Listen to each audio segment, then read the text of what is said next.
it doesn't look too bad. Okay, get the chat up. Wait for some people to get here.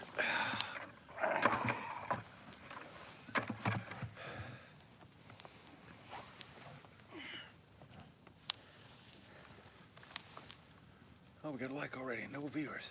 We already got a like and no viewers. Might be Isaac. I told him we were coming on.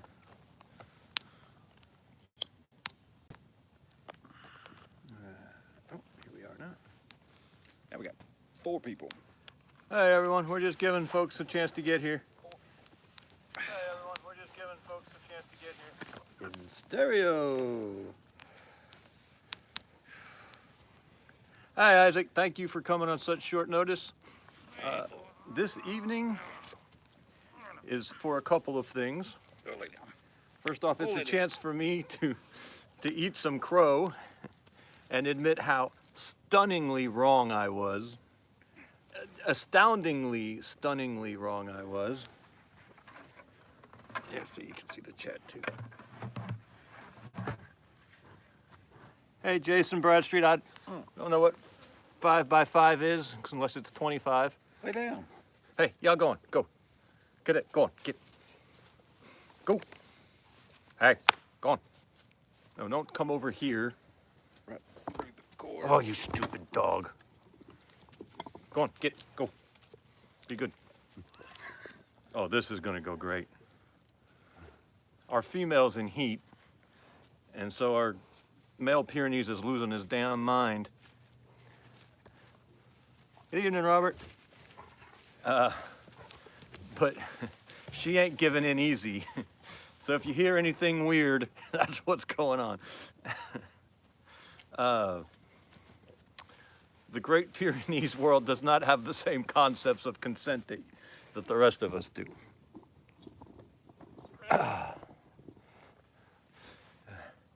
Okay, so today is all about, we lost 3 people just like that. I guess they weren't that interested in, I insulted someone with the consent thing. It was a joke. Dog's got a mate. Damn feminist. Where do you think puppies come from?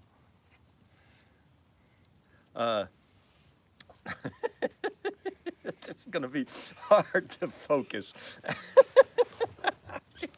The funny thing is that the female is kicking the male's ass. He's all tore up. He's limping on 3. Here's that other freaking dog. If I didn't have expensive ammo in this pistol, I'd pop him.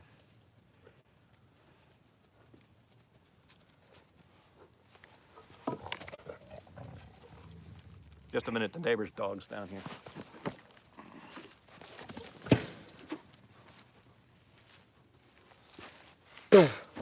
We do not want any of those puppies. Don't fight on top of me. We're gonna have Pyrenees puppies, and I don't know how long does it take dogs to gestate. If you want a puppy, let me know. One's already spoken for, though. Yep. No, I stupidly said that I didn't think Putin would invade Ukraine. And I was pretty definite about it. I made 2 different videos. Said he'll never do it. He won't do it. There's nothing in it for him. And son of a bitch, he did it. Oh my God, it's 9 degrees in Massachusetts where Isaac is. Well, I mean, I don't hold it against you for being wrong. I mean, you couldn't. I appreciate that. You couldn't foresee Biden just dropping to his knees and taking Putin all in. Did it not feel like he was egging him on? Didn't it feel like at key moments he was just like, we're not gonna do anything. Putin, let's put it in. Putin, put it in. It's, yeah. I mean, what I've heard, it's probably a rumor, but Justin Trudeau is not the son of Fidel Castro. no, that's not a rumor. That's a a fact. total rumor. That's a fact. But I've heard that the U.S. has 8 bioweapons labs in Ukraine, I just heard this recently too. and Russia bombed all 8 of them. I hope so. Because Putin did say that he was going in to stop mass genocide and Nazism. Yeah, He's probably- Nazification. He was probably talking about the U.S. Denazification. Yeah. So you're not going to put bioweapons labs on my border.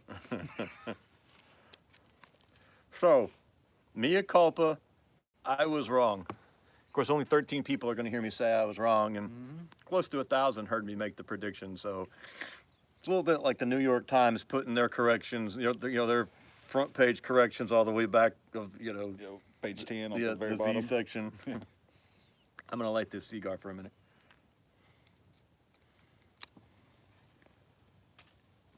That means you're supposed to talk. I was reading chats. Oh. Bear Claw's not impressed with our beards. What? Bullshit. I think that's a rumor too. Yeah, that's sour grapes right there, beardless one. That's what that is. That's some smooth-cheeked young man who can't grow a mustache. Watch him have a beard like down to his knees. That's not you call that a beard? That's not a beard. My oldest boy and I did a job one time with this guy. Jeff, I kid you not. This beard was down past his dick. And, I mean, it covered his chest. I want to know what were you looking at? Steve? You couldn't help it. This beard went from the bottom of his nose down past his, and he had it braided, and it looked like a ship's rope. It was so thick. All right, boxes confuse me. How do we get into this?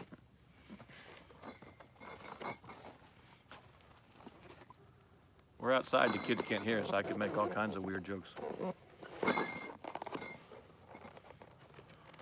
But if it was Ukraine, Putin could figure out how to get in it.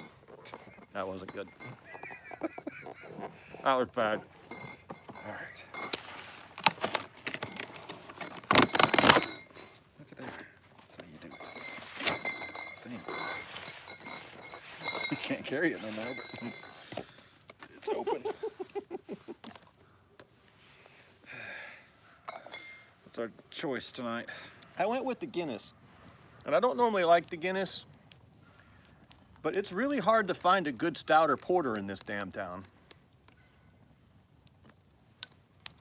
Bottle openers confuse me too. That's a can opener. It should work though, right? I guess. Very good. Tonight we're drinking the Guinness Extra Stout and smoking a cigar I massacred.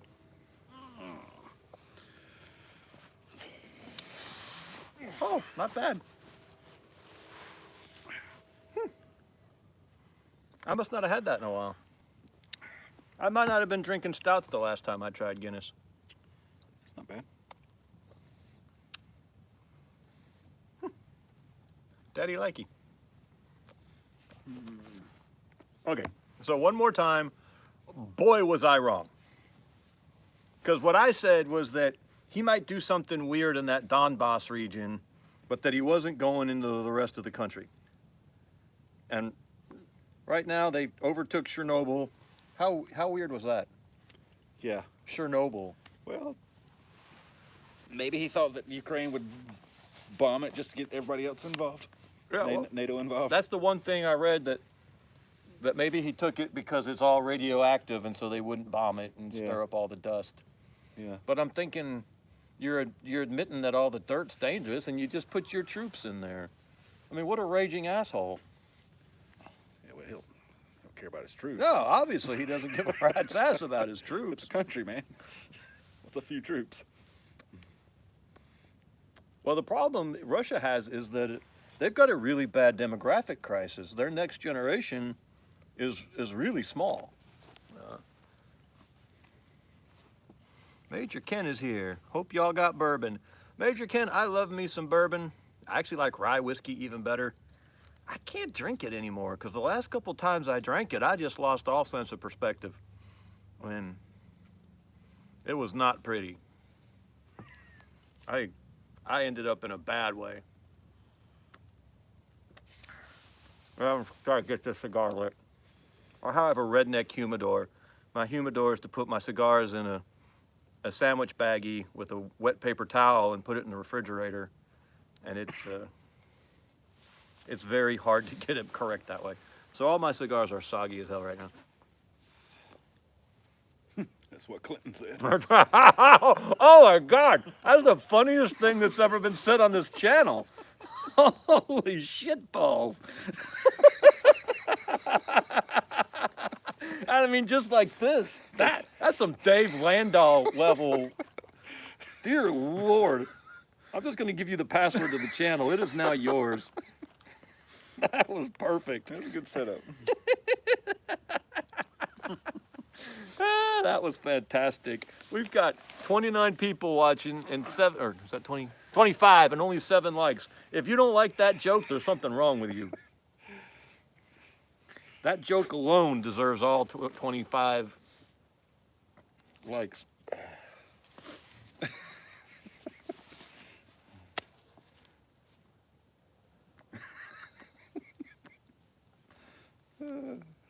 That should be the new running gag on the channel. That's what Clinton said. It could apply to so many things.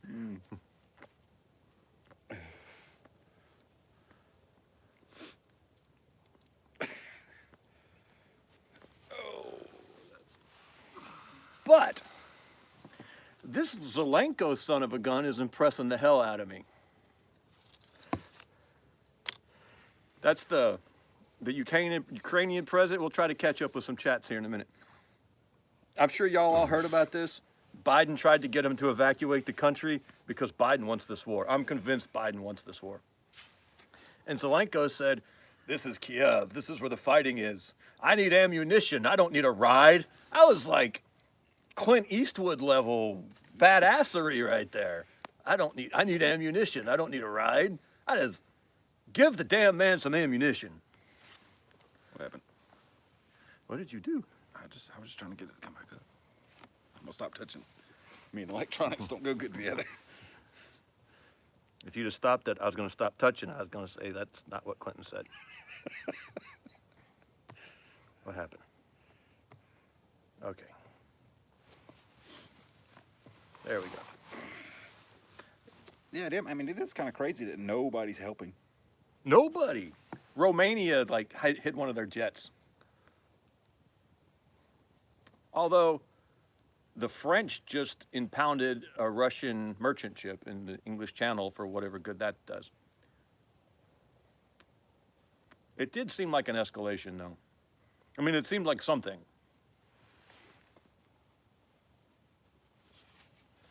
I don't know how this fire is going to do. I tried something new tonight. But we should declare like a no-fly zone over Ukraine and just like not let Putin put a plane or a helicopter over Ukraine. Just shoot them all down. Because now I haven't read, it's been a while since I read this, but I think it's still true, it hasn't that long ago, that it takes Russia about 18 months to build a fighter jet from start to finish. Like I think they can produce like 12 a year or something, or 18 a year, but they've got to start 18 months in advance to get that plane built.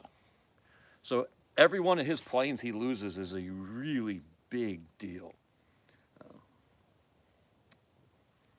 I don't know about their helicopters, because they've got a really effective helicopter, that Hind Mi-29 or whatever the hell it is.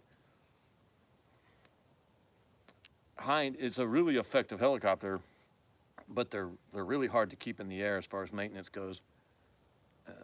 When we were in Haiti, we were secure. It was a UN mission, and the Russians were there. So the Americans, we had, I think, the north side of the international airport. The French or the British had like the western edge. The Pakistanis had the southern side. And then the Russians came down with one of those damn helicopters, those Hinds, and they were supposed to patrol the airfield with that helicopter. And in the 3 months I was there, I never saw it in the air once because it kept having maintenance issues and they couldn't get parts from it back from Russia. America has 3 of them that we fly up in Louisiana for to train against at this big OP4. It's this weird thing the Army has. And so we had spare parts for it that they shipped down to fix it. But it never flew in the 3 months I was there. I'm surprised we haven't seen our Black Hawks over there. Our Afghani. Yeah, the ones we left in Afghanistan. Yeah. Oh, I bet the Chinese got all those. We'll see them in Taiwan. Oh, yeah, our Blackhawks will be in Taiwan. But no, I thought that quote from Zelenko was maybe the quote of the century so far. We're 22 years in. That may be the best line I've heard yet.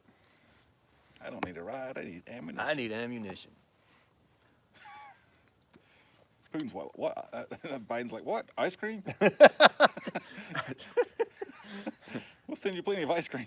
Ammunition. Yeah, she was a bad dude. When I was, Her hair smells so good. her hair smells so good. I love ammunition. That's. She was a foreign girl, right? She was colored. real articulate and clean. Hunter Biden's the smartest guy I know. That's, you know how stoners are like, dude. Yeah, sure. Joe and Hunter were doing crack together, and Hunter was saying some weird shit. Just like, wow, you're blowing my mind, man. That's amazing. You're right. That revolver should go in a dumpster behind an elementary school. Mm-hmm. Mind bomb. No. So I haven't checked the headlines. Last I heard, the Ukrainians were saying they shot down 5 Russian jets and 1 helicopter. And then at one point they had shot down a cargo plane too. And look, it's taken a lot longer than I think Putin thought it would. Yeah, I thought it'd be done in 72 hours. Yeah, well, they were talking about 12 hours. Yeah. There were some of these experts who aren't any smarter than I am, who said, yeah, this will be a 12-hour offensive. They're going to run right through there. The Ukrainians are all going to surrender en masse, and he's going to find Zelenko and shoot him in a back alley. And so far, they haven't made it into Kiev yet. All the smart people are saying Kyiv now. I don't know. It's always been Kiev. Maybe it's Kiev in Russian and it's Kyiv in Ukrainian. I don't know. But they haven't even made it into Kiev yet. And this started when? Wednesday night? Or Thursday? I don't remember when this started. Yeah, I don't remember either. Someone in the chat tell us when this thing started. Do you think World War III is nigh? Well, considering this entire live chat is about me, thank you, Isaac. He always asks really good questions. Considering this whole live stream is about me apologizing for being completely wrong about the invasion, I'm probably not the one to ask. I just don't see who the sides are. Russia is, look, they're not even in Kiev yet, like we were just talking about. They're not able to, they were going to do this. This is the Russian shock and awe. And so far, the Ukrainians have not been too shocked or too awed. And they do need ammunition. They do need ammunition. They don't need a ride unless it's to the ammunition store. Yeah. So is Russia going to be on one side of World War III? There's all this talk about China, but China's not that strong militarily. If you tried to invade China, yes, you would have a serious problem on your hands. Your problem would be you're running out of bullets before they ran out of soldiers. But as far as projecting their force outside of their borders, it's not possible. They have made themselves a massive navy in recent years, but their definition of a navy is our definition of a Coast Guard. They're puddle pirates, basically. It's not a blue water navy. So we haven't had 42 viewers on a live stream in a while. What a good night. Especially in the first 30 minutes. Yeah. It's a shame all y'all missed Jeff's good joke at the beginning. Should we do it again for the new people? I don't think it'll just come off as... It won't be as organic. Nick, you had to tune in earlier next time. Yeah. Y'all rewind and go back and get Jeff's joke. Yeah.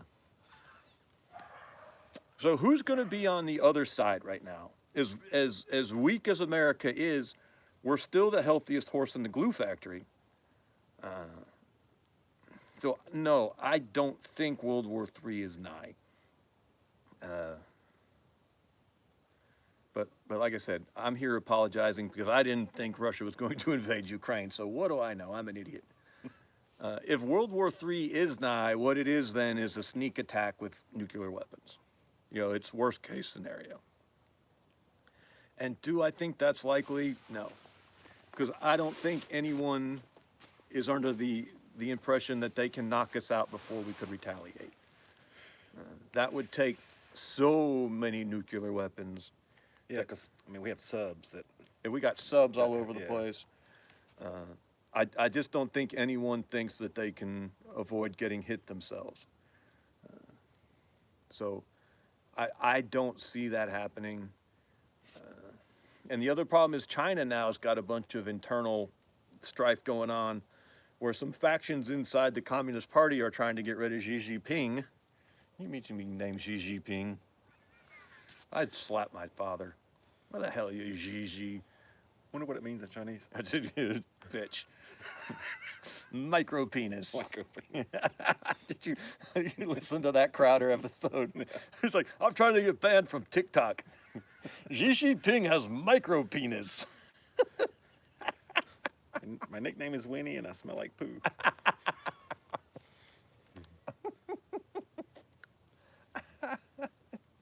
That was awesome.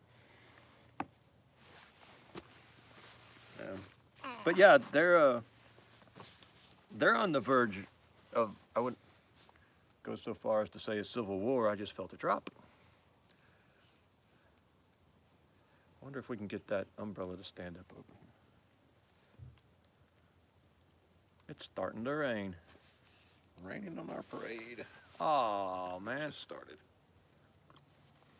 So outside of Russia and China, who's on the other side of World War III right now? Wasn't Russia allies with Iran? And Yeah. they basically own Syria. Yeah, they own Syria, and their Turkey tries to stay in good standing with them too. I'll see if I can get this umbrella.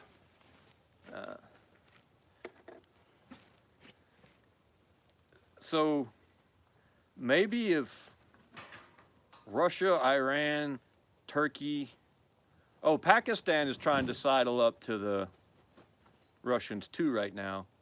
And Pakistan is nuclear. They have nuclear weapons, but they don't have any delivery. They have to have I don't even know if they're able to miniaturize nuclear weapons. I don't know the size of their bombs. Allegedly, though, they have tactical nukes. But yeah, that'll work. As long as we keep the electronics dry, I think that's all that matters.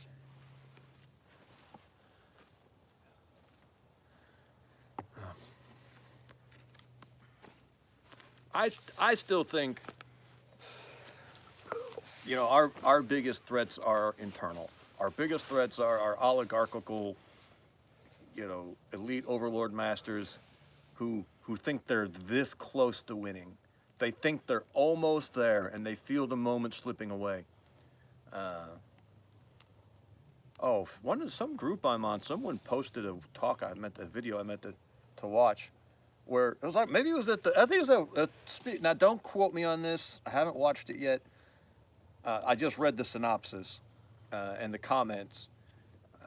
But I believe it was at the World Economic Forum. Some asshole was giving a talk where he was saying that in the future, people, and this was a quote in the synopsis, people have to stop thinking about themselves as autonomous creatures and start thinking of themselves as hackable animals. If that isn't chilling to you, then maybe you aren't an autonomous creature, but instead a hackable animal. So I still see the biggest threat as being, these billionaire elites who've got it in their heads that they've evolved. I mean, they haven't said that, but that's the only way I can think they must think of it, because they think they're better. They're like Magneto in X-Men, humanity's time is at an end. Homo sapien has run its course. Now it's Homo, it's Homo because Ian McClellan's raging homosexual. But I can't remember what they would call the mutants, Homo mutantis or something. It's Homo whatever the hell it is. It's our turn now. and I think these oligarchs, they think that. They think they've evolved. They think they're a cut above now, and it's time for them to, we're like Homo erectus to them. It's time for, oh no, wait. Yeah, Homo erectus. Or Homo neanderthalis. I don't believe in all that shit, by the way. It's all garbage, but. You don't believe in X-Men? Nice. Okay, no, I believe in the X-Men. Okay.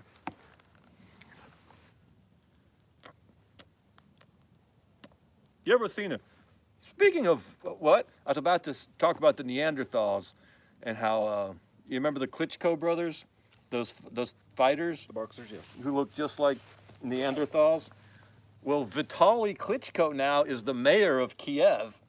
He's Really? fighting. He's fighting the Russians. I thought that was awesome.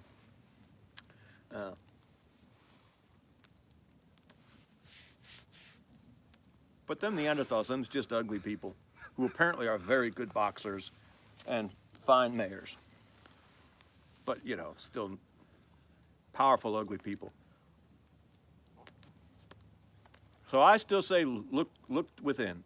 Look at the Justin Trudeaus, look at the Joe Bidens, look at the Mark Zuckerbergs, and that bitch. I always forget her name. I keep wanting to bring her up to you. I believe it's Tim Cook's daughter.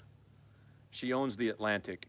He had nothing to do with her for almost her entire life, and then he found out he was dying of cancer, and so he goes and tries to have a relationship with her and gives her all of his money, and now she's this crazy leftist George Soros wannabe. Those people, the Jeff Bezoses of the world, maybe Warren Buffett, but I've been liking Charlie Munger here lately. Charlie Munger is Warren Buffett's partner, and he's mildly sane. It's been a little surprising. All right, we as a society have such decay that Babylon is seen as good times. Oh yeah, our society is done. We're done. I don't see how we come back from this. I think we all have to be, I hate it, I love this country. I don't see how you come back. I think we have to be looking for what's next.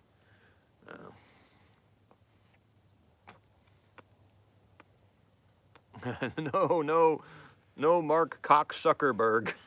It's good we're doing these outside now. I can Unfiltered. That's great. Cox Zuckerberg. I love it. They signed up to Satan.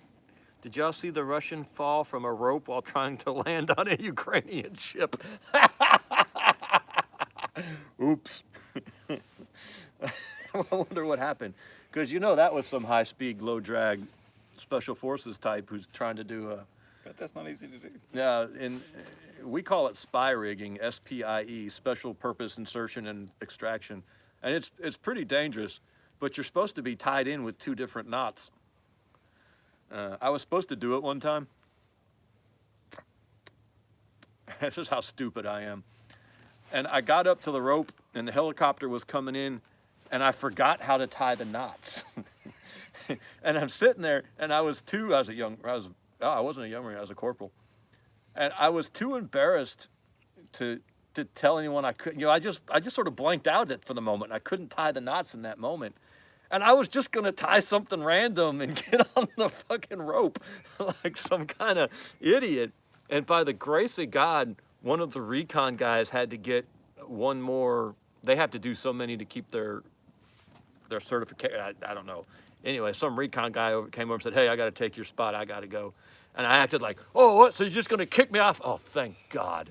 Because for the life of me, I didn't know what I was going to do, but I sure as hell wasn't going to walk away. I don't know if I was just going to hang from the rope for 30 minutes. And the end of that story is that the guy got hit in the face with a bird.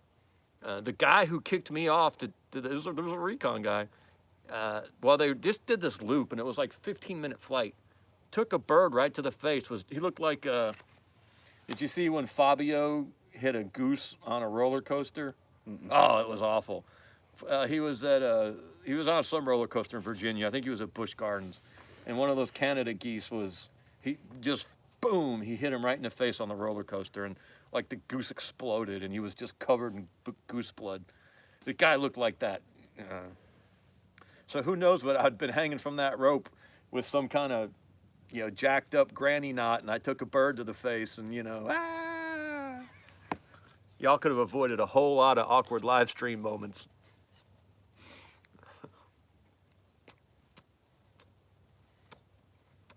Stupid cigar. Anyway, but that's funny. The guy, WCAM Studios is here. WCAM Studios, good evening. How are you, sir? I think he said he was leaving. Oh, he's leaving. I thought he was a good evening. Oh, yes. Good evening. Oh. Yeah. Okay, someone said that someone in Kiev's got 6 or 7, The ghost of Kiev or something. 6 or 7 aircraft kills. I'm sure they're using Stingers. Romney, Pelosi, Kerry, and Biden all have children on boards in Ukraine. And probably all of those boards are pro-Russian. Almost certainly all of them. It says it hit his nose. I wonder if that's the goose and Fabio. Hey, I'm Fabio. I love goose. It was King's Island. Seems like if a goose hit you in the face, your face would explode. Jonathan, I got that. Yeah, really. I got that chessboard at a PX in Camp Lejeune, the PX in Camp Lejeune, back in like 1996, maybe 1997. And it lasted all these years, and then within the last 6 months, the kids lost a piece, and I don't know how to replace it.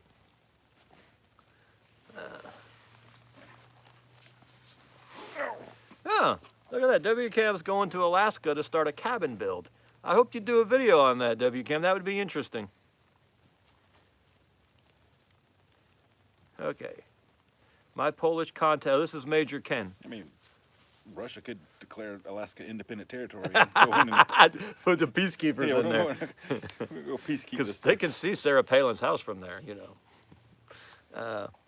Major Ken says that his Polish contacts, his Polish contacts are saying the Ukrainians are dropping off their families in Poland, loading up and heading back in to fight Russians. Camp Lejeune. Yeah, Camp Lejeune. The airports around here hire people to shoot all the geese with shotguns because they keep getting in the... What a great job. Would that not be the best job ever? You just, Jed Clampett out there with a break action shotgun, and every once in a while, boom! I'm surprised the environmentalists let them get away with that up there.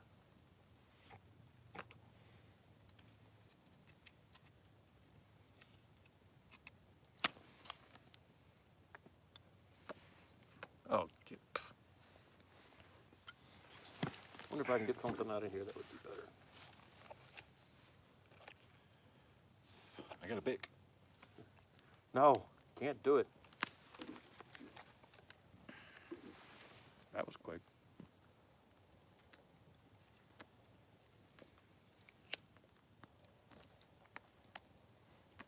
Problem with doing it outside, I smoke too damn much.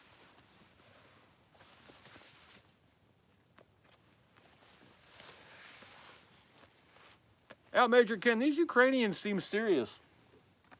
I mean, I know that sounds stupid to say, but you never know. They could have been all like, oh, well, Russian's not that bad. We all speak it. But they have really stepped up in a big way. And this Zelenko guy, he was a comic. When he was like some sort of entertainer. He was a stand-up comedian in Ukraine when he got elected. He almost think he was running as like, a publicity stunt.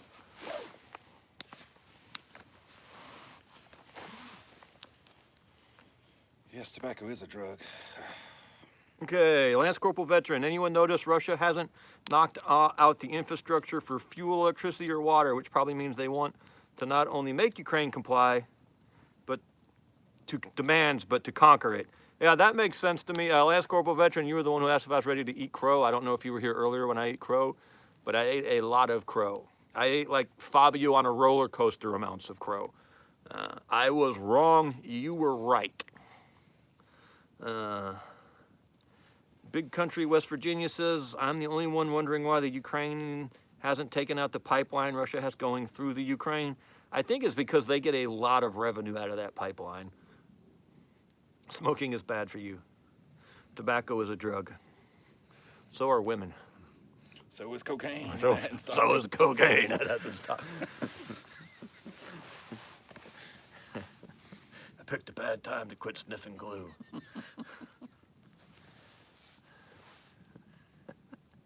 Spetsnaz got captured in Ukrainian uniforms. What pieces of shit. You know, by international law, they can be shot on sight. If military personnel are out of uniform or like in a different uniform, like spies and shit, you just shoot them. Europeans are sending ammo and anti-tank munitions. I bet Putin is not so happy about them helping the Ukrainians.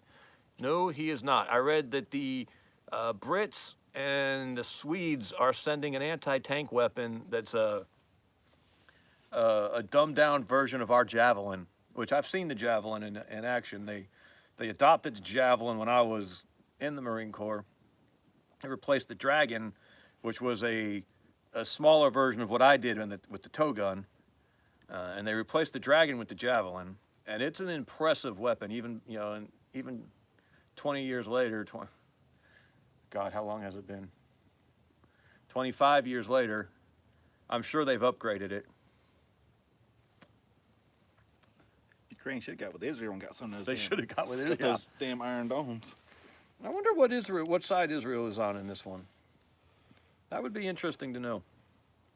Or if they even have it. The thing with the Israelis is that they're just going to always do what's best for them no matter who's involved. Which I'm okay with, that's fine, but it's like almost like they don't have a side. It's like, what are our goals at the moment? So everybody's against them. They're their own side.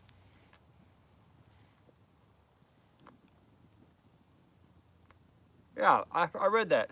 Well, Putin said that any sanctions against him personally would be considered an act of war. But they did that, and he ain't said boo to nobody. And I haven't heard him say boo about this ship that they impounded in the English Channel either. That technically could be considered an act of war too. And supplying weapons to their enemy could be considered an act of war. And he's not saying nothing to nobody.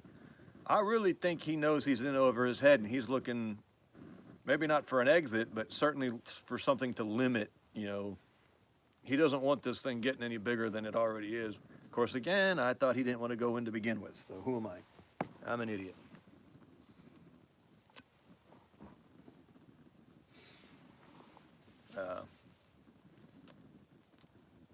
But there's not an armored vehicle in Russia's inventory that can stand up to that Javelin missile.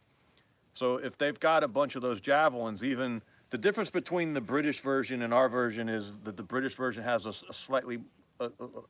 significantly less range, which I don't remember the Javelin having a huge range when we adopted it.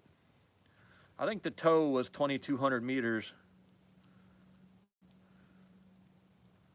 No, it was more than that. It was like 2.2 miles, however many meters is 2.2 miles. And like the Javelin was like 400 or 500 meters. I don't remember. So I'm not sure how limited a range the British version would have. Mikey G. I wonder if that's the Mikey G I know. Is that the Mikey G I know? New tow is 4,200 meters. I don't think the Mikey G I know would know that. He might. He might. I can't keep this thing lit. No, he said he don't know you. Damn, you're worse than the dogs. I am almost as bad. I'm not as bad as that. Okay, this is ridiculous.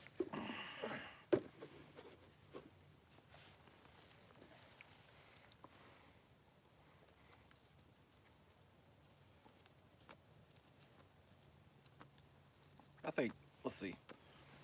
I think Putin just wants to make Russia the biggest empire he can before he dies. And he sees right now as his chance to do it. Mm-hmm.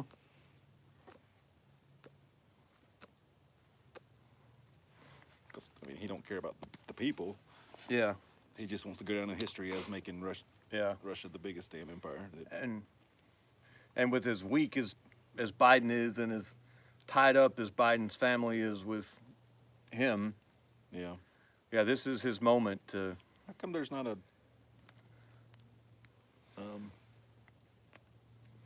my mind went blank.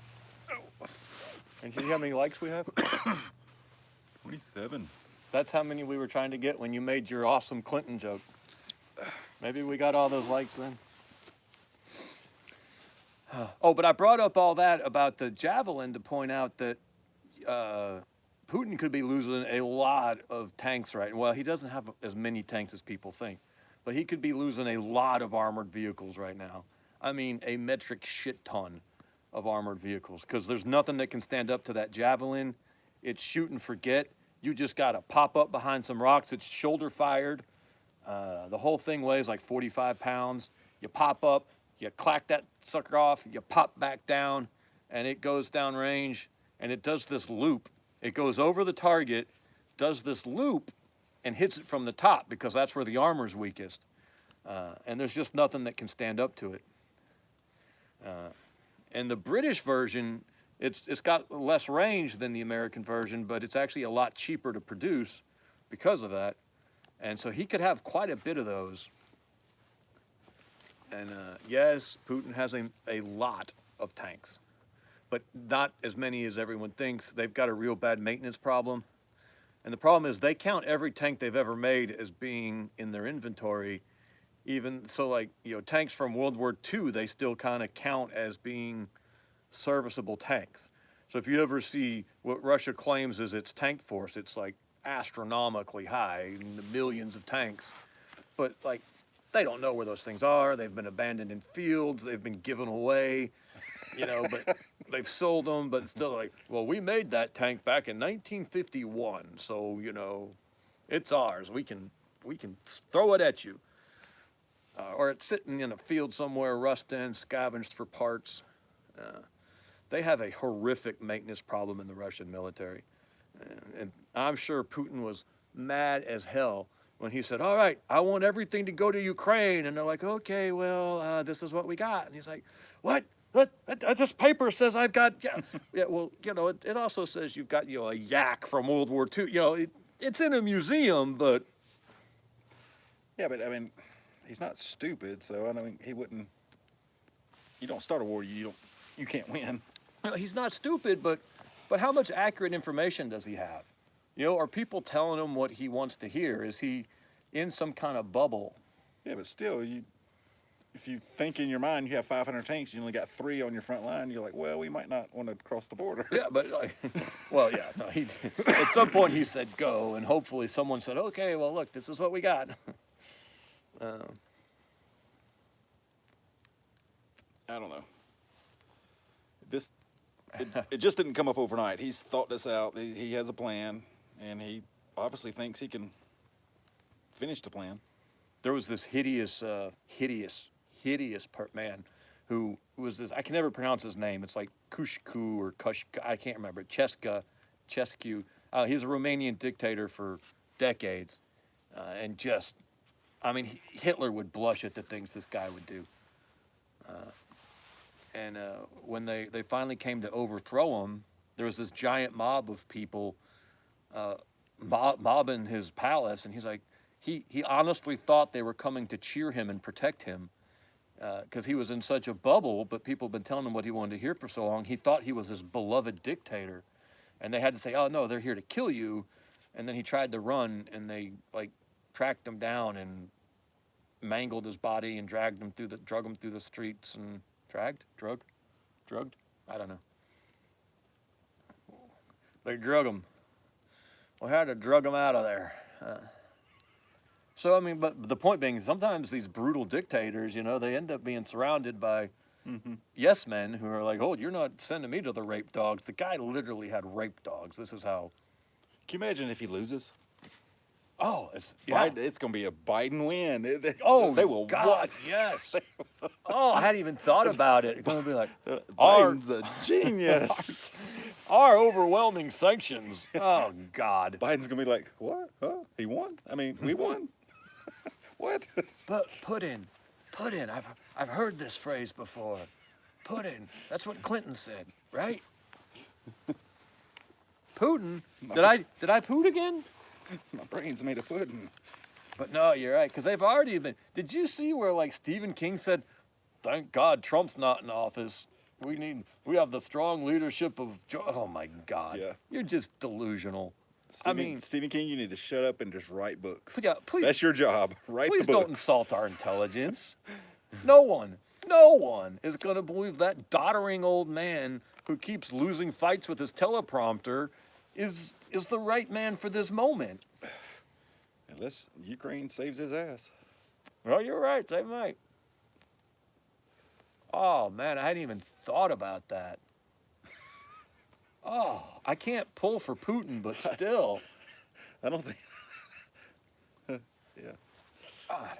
Remember when George W. Bush got in it was kind of a cool move at the time, I thought.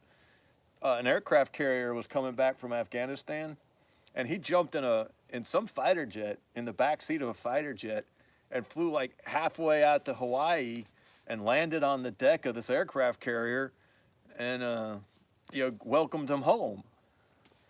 And the ship had put a big mission accomplished sign up, because he hadn't put it up. It wasn't like Afghanistan's accomplished.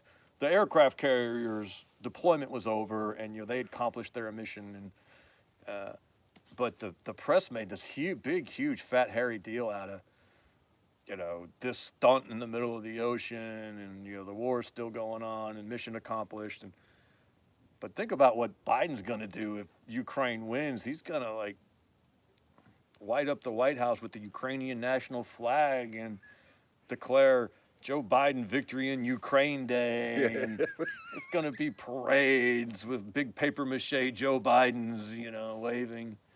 Oh, he'll probably try to get himself. Well, he won't.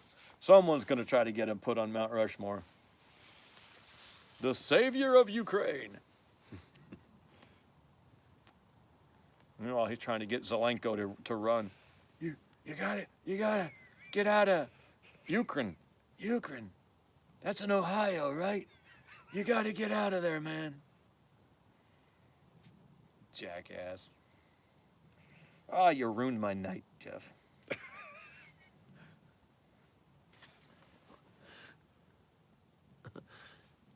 Did y'all hear about the grandmother that gave sunflower seeds to a Russian soldier so they would grow where he is buried? Oh, I love these people. I know nothing about them, but they have the best lines. Here's some seeds. I want them to grow where you are planted.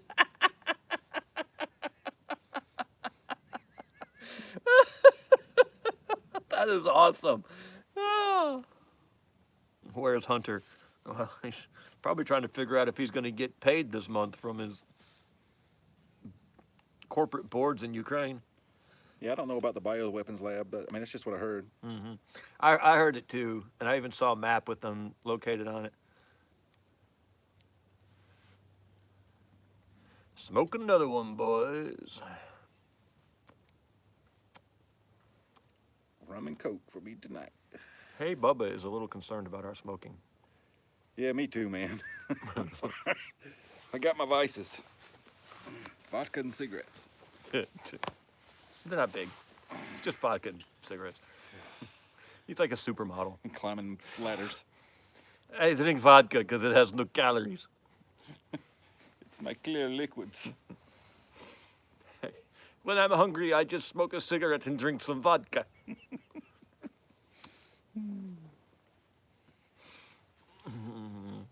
Bonfire tip, layer your sticks or logs in an interlocking square.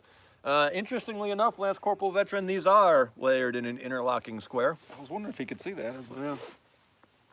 They're actually sawmill slats. I'm going to throw another one on there. It might be...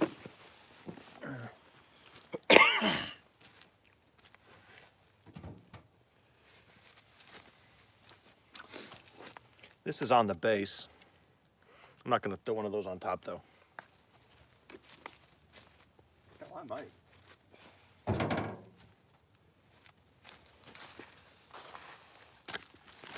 Oh, there went our interlocking square.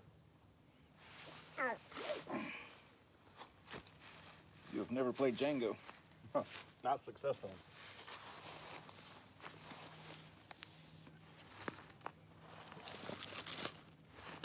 All right, so we were in an interlocking square.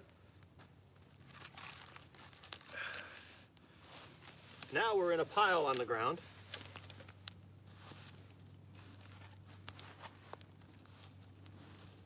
The red parts are hot. That's a pro tip for you kids. Stick 'em with the pointy end. Okay. Well, there went our interlocking square. A lot of comments are getting hit. Really? I'm keeping Isaac busy tonight. They just removed all Russian vodka from stores in New Hampshire. That is awesome. Make the fire real big and use that. I think that was another smoking thing. Been smoking a pack a day for 40 years. May die tomorrow, but don't believe all the media tells you. Les Jones, the smoking's all I got.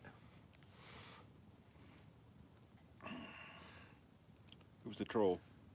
Vandal? I don't know. No. That MF Brown 518. We got a troll, Zach. Isaac, I trust you, bud. Just take care of it. You might be able to ban him, I think, or hide him.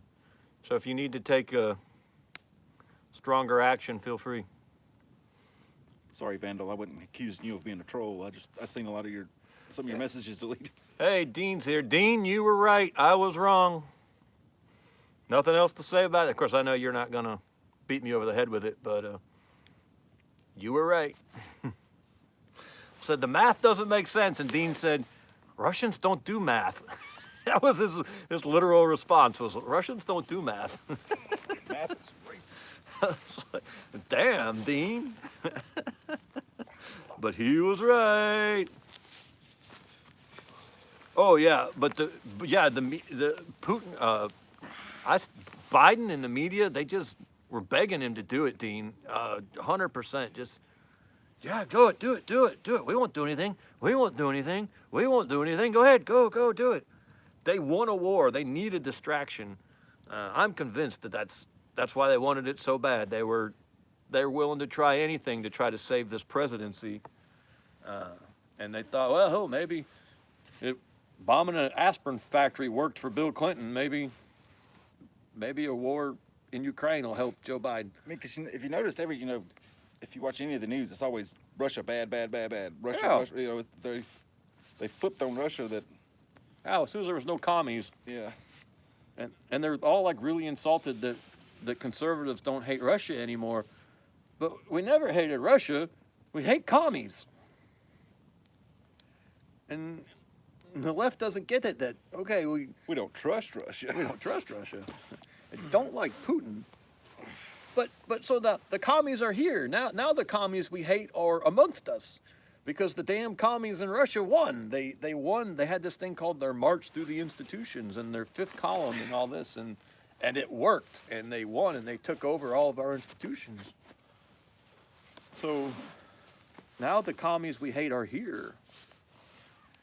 Joe McCarthy was right. Joe McCarthy was right. If you don't know, I'm sure you've heard of McCarthyism, but if you don't know who Joe McCarthy was, he was a congressman back in the 50s, and he was a virulent anti-communist, and he chaired the House Un-American Acts committees or something, or they in the House Un-American Committee or whatever, and he's sort of a self-appointed anti-commie crusader. Last one, Bubba. Look.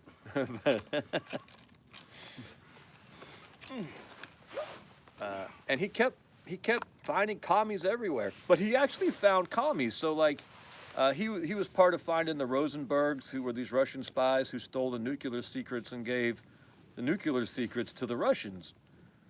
And there were all these straight up communist spies in the State Department. It didn't matter what Franklin Delano Roosevelt did. As soon as he did it, Stalin knew about it because there was this high up guy in the State Department who was just a straight up Russian spy. And everyone makes fun of Joe McCarthy because they have this phrase now, McCarthyism, when some crazy asshole sees conspiracies everywhere. But he was right; they were everywhere. He got a little nuts at the very end. He started drinking pretty heavy, and so right at the end, he maybe went a little overboard. He was swinging the Russian phone book around saying he'd found 5 million communists or something, but not really. But up to the very end, when he really kind of, the drinking got to him, he was right. Those commies were everywhere. They infiltrated everything. Nixon was a part of that House Un-Americans committee when he was in the House. He was a congressman from Yorba Linda. I think it was Yorba Linda. Damn, that fire's hot.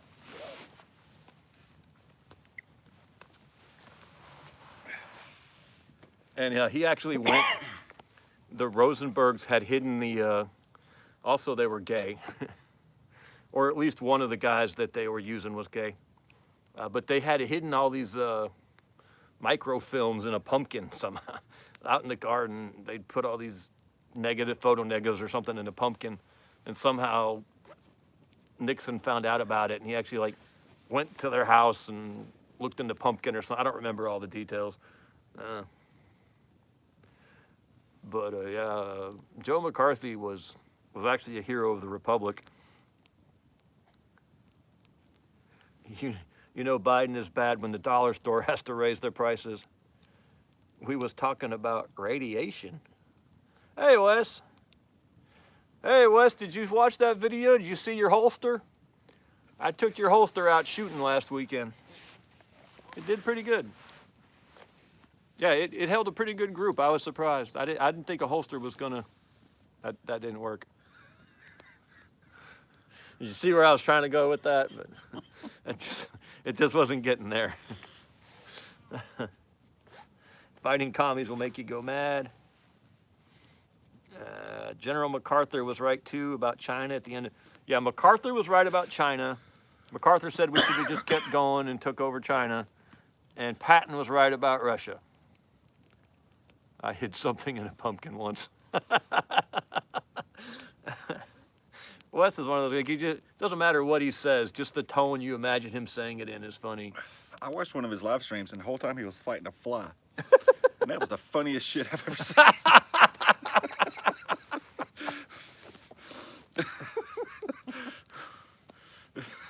Hear that, Wes? You got to bring back the fly fighting segment.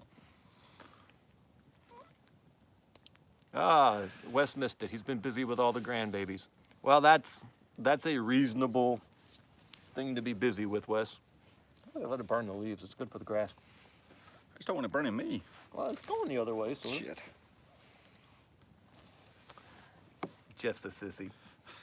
I just don't want to be on fire, man. Fire's fine when it's in his lungs, but let it get near his chair and suddenly, oh, hell breaks loose. Don't judge me, silly faggot. Dicks are for chicks. Communists aren't people. Better dead than red. Message was held for review. The only good commie is a dead commie. Why would they hold that for review? Because they're commies. Commies don't like to be here. They're going to be dead. Susan is a commie. Hunter Kirk, shalom. How are you, brother? Hey, Ghetto, how you doing? Susan's a commie. That is getting a little far afield, though.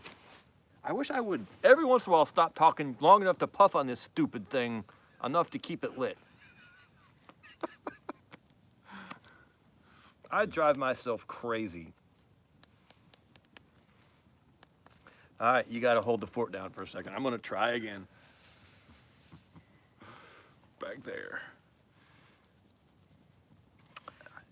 He never did kill the damn fly either.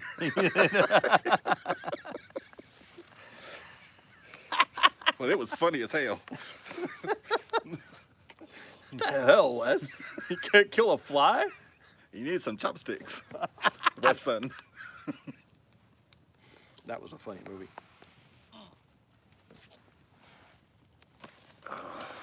So is that really your last cigarette? No, I got another pack in the car. I don't go anywhere without at least 2 packs of cigarettes. 1 Mountain Dew. One. I've never seen you with only 1 Mountain Dew. Hey, Bubba, I'm sorry. I thought we were gonna stop triggering you, but I got a whole pack to go through. I'm sorry I keep getting closer and closer to the damn camera here, but we'll push the fire back. We can push the fire back. There, I got it. push the fire back. Let me get out of the way. I don't trust his fire pushing What's skills. gonna happen?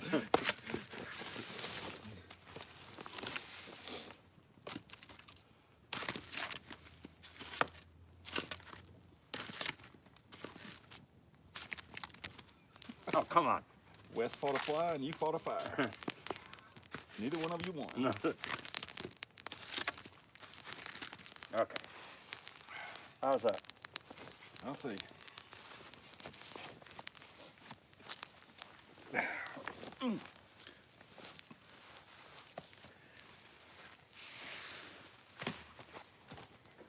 Oh! Okay, sorry about that brief interlude. Look, we fell down to 34 viewers while we fought the fire. I was waiting for you to fall in. What did Wes say, Hunter? What did Les say about Wes? What's Wes's channel? Oh, what's Wes' channel? It's Wes S. Just look up Wes S. That'll take you to. Hey Wes, you can post a link to your channel if you want, obviously, unless you're too embarrassed for someone to see the fly kick your ass. In which case, I understand if you wouldn't want to necessarily put that out there. I'm sorry, Jeff outed you. Yeah, I didn't mean to throw you under the bus, but that shit was funny. Major Ken found some 30-30 today for $29. I'm assuming that's 20 rounds for $29. That doesn't seem awful by modern standards. God, I hadn't bought 30-30 in a long time. You don't know how to smoke a cigar.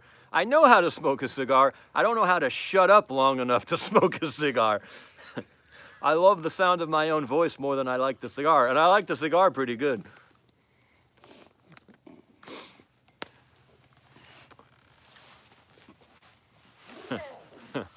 Mark is all about this smoking.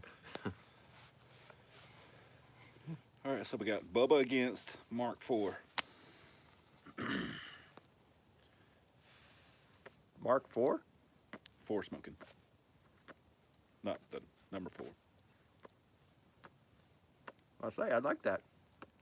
Oh, I didn't even get that.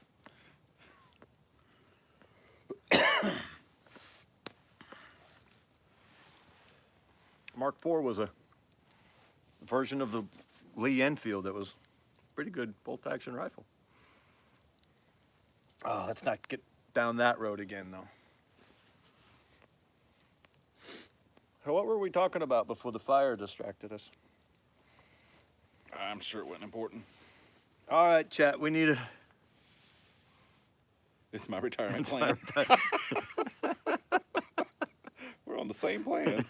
Go figure. You're just gonna smoke yourself out of retirement. Wes has been shamed by flies, fish, and Chevy trucks.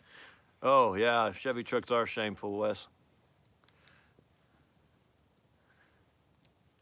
Shit, I need my glasses. My dyslexia kicked in. I badly want a 303 Lee Enfield. I badly want a 1917 Enfield that is chambered in 30-06.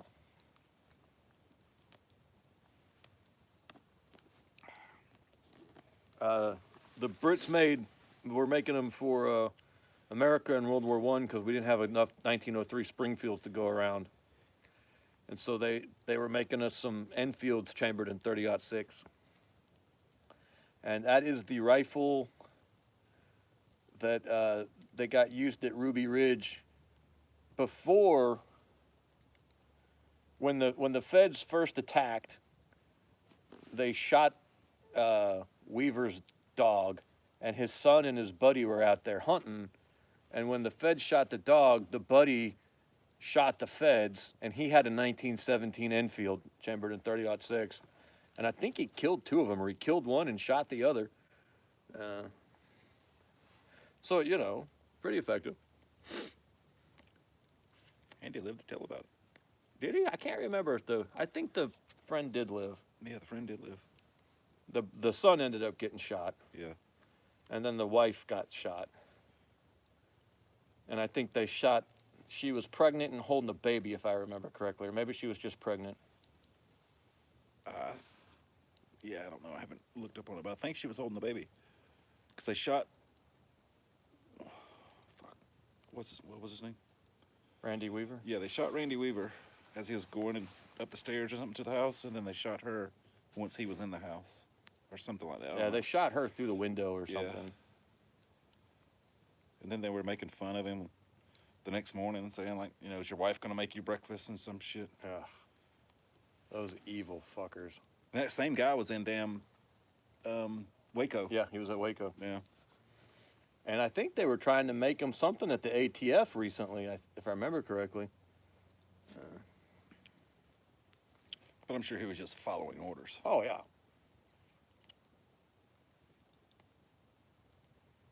Oh, the Clintons were so evil. Oh, they were so evil. And they Still are. What are you yeah. talking- No, yeah, they still are. But they gutted our institutions and just filled them with their evil lackeys. Yeah. And then Bush came in, and he got rid of the worst of their people at the Justice Department, maybe the district attorneys or something. They cleaned house like a little tiny bit, but they left all the officer corps intact. And it's those junior officers that Clinton put in that are now all the senior officers that are doing all this woke shit and Yeah. gay crap and Yeah, our next president just needs to clean house. Fire them all. Nona says that she opened the door to the house and was holding the baby, and they shot both. I think they shot through the baby and killed her. I thought the baby lived. Maybe the baby lived. I know Weaver lived and two daughters lived, and I don't remember. Yeah, I don't. I know that the wife was pregnant, and her and the unborn child died.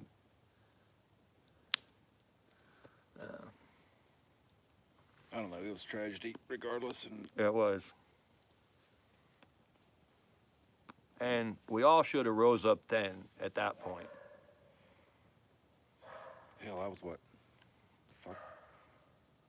18 or some shit. Yeah. One of that. Yeah, I think I was in high school. What do you think will happen if they pass another 94-style federal ban on assault weapons? So many people complied back then. I don't think you can ever underestimate the people's willingness to comply at this point. I think we've proven that that they can get 49% of the country to comply to anything. Hell, how many people ended up taking the shot? It's like 76% of eligible people took the shot, wasn't it? Wasn't there like only 24% unvaccinated? I don't know. I took the shot. I don't know what you're talking about. Took a shot of vodka. That too. I mean, that would cure anything. Shit. And then it don't even have a little bit of HIV in it. Oh, yeah. Mariah was telling me some crazy stuff earlier today about how cancers are way up. They're worried that people are going to start popping positive on AIDS tests or HIV tests. Well, they say it's a false positive. Oh, really? Yeah. False positive. So how are you going to start telling the difference? Just kind of wait till someone starts looking like Matthew McConaughey in Dallas Buyers Club? Yeah, this. Sheesh. They're all saying they're pure blood. That's awesome. I hadn't heard that before. Who's pure blood? People Clintons? haven't had the shot. Oh. I think it's also a Harry Potter reference, but I read all those books. really, were they good? They actually were. I I don't- actually cried during one. Which one? When we're I forget the name of it, Goblet of Fire. Harry's parents come out of the wand. It made me cry.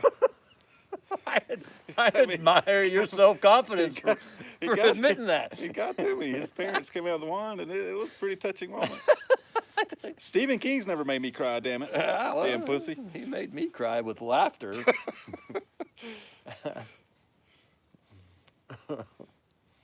Thank God we have a strong Joe Biden for president, because Lord knows what Putin would do if Trump was still in there. He'd be still in his place in Moscow. MTG introduced that bill last month. MTG. That's going to be an acronym for someone, but I don't know who. Oh, I take that back. Stephen King did make me cry. Fuck. Hate when I'm wrong. When did Stephen King? One of his books. Which one? It was The Wizard in Glass, and it's a story. It's the story. A guy had this girlfriend, and he's doing things, and the town ends up burning her at the stake. And when I realized that they were gonna burn her at the stake, I just closed the book and just started crying. I was like, them motherfuckers are gonna burn her. God.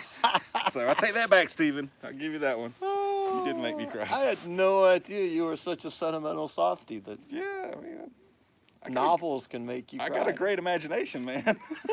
I picture this shit happening. Oh, yeah. Male menopause is real.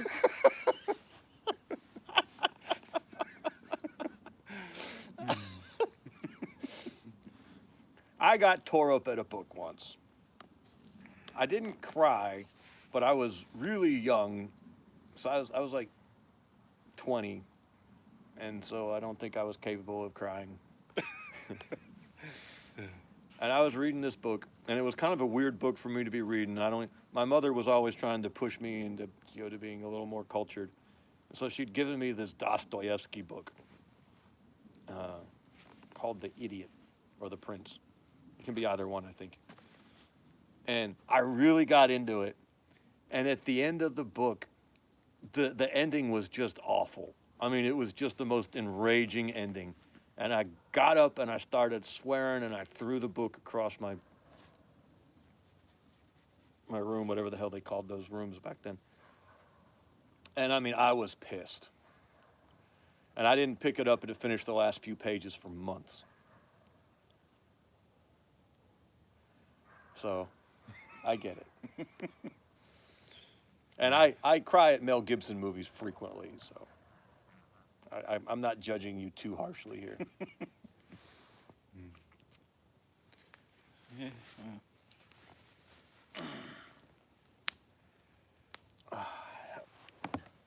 Marjorie Taylor Greene. Well, she didn't. I don't know what bill that was. I must have missed that. All right, wait. Where do they burn your exes for you?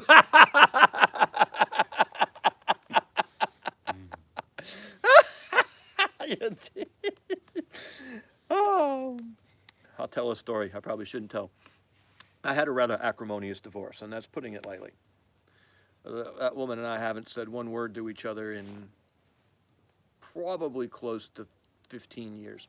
Probably not quite 15 years, but it's getting close. We got no use for each other.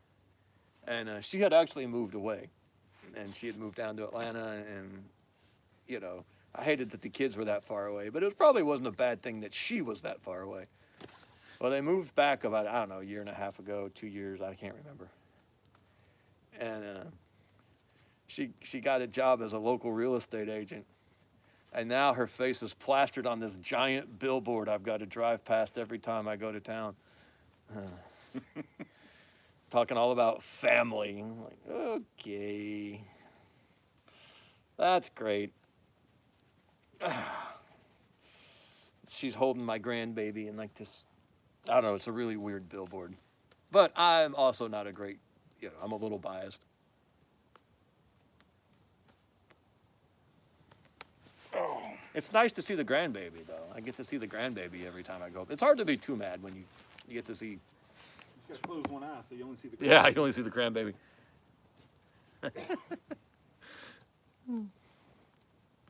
All right, what's a good movie? Freedom! Oh, Big Country. The only book I can really say tore me up was The Shack. I read The Shack when I was in jail. Very, very interesting book. I cried like a baby when watching the letter scene, and we were so, yeah, that letter scene. Oh, dear God, when that woman was delivering those letters, I actually named one of my daughters after that actress in that scene. Literally, I named her because of that scene with that actress. That scene tore me up. I sobbed. Dean Goldberry cried reading the Carlos Hathcock biography. Dean, you are all that is man. That's just all I can say about that. Carlos Hathcock. If you don't know who Carlos, I'm sure most of you know who Carlos Hathcock is. But if you don't, go read a little bit about Carlos Hathcock. He was a hell of a man.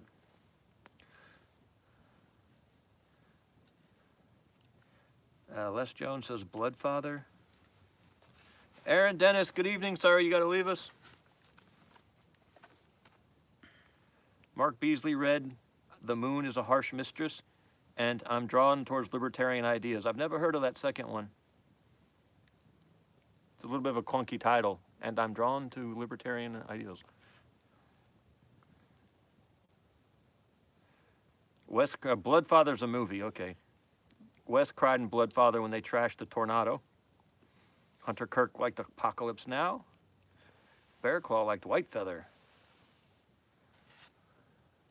Is that Four Feathers, maybe?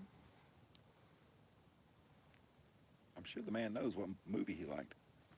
Well, I just remember the Whitefeather being a part of a movie called Four Feathers, because they sent 4 white feathers to this guy who they thought was a coward. That was the thing with the white feather. It meant you were a coward. And he bailed on some battle, but he had a good reason for bailing on the battle. But his buddies didn't know his reason, so they always thought he was a coward, and, or... Anyway, it's a little bit of a Beau Geste thing. Also a good book. Lance Corporal Veteran read a lot of books on guard duty. I hope no one was sneaking up on you. Oh, Hathcock is Whitefeather. Okay, never mind. I'm sorry. Then the Whitefeather does feature in a book and a couple of movies and remakes called The Four Feathers. I didn't realize that was Hathcock's, the name of his... Oh, Bloodfather. I think I did see that. It was a more recent one, and he has a daughter he doesn't really know show up running from the cartel, and he goes and tears the cartel up for her. That was a good evening, Walter Davis. That was a really good movie. I actually cried during that one, too, because I have some daughters I'm estranged, well, one daughter now that I'm estranged from. Actually, that's the same daughter who he made me cry over in The Patriot, too, when she was like, "Don't lower, Daddy, don't go, Daddy, I'll say anything." Hey, Rob, how you doing, sir? So, yeah, I liked Bloodfather.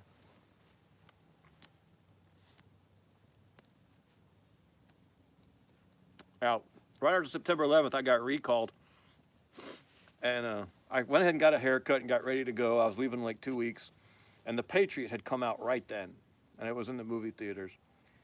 And I went to see it, and I had, I think I had 3 kids at the time, but they were really young. Like the oldest was maybe 4, and she was this little blonde girl, and I was getting ready. I didn't know what I was going to do at the time. I thought I was going to go to Afghanistan and get bin Laden.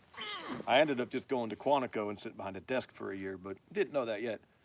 And I saw that little girl going, "Daddy, Daddy, don't go." I was like, oh, it's not tears. It's all. Only movie I've ever gone to see twice in the theater.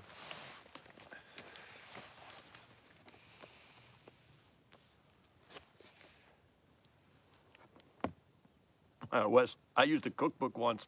What, to stand on to reach the top shelf? Gained 10 pounds and dirtied every dish in the house.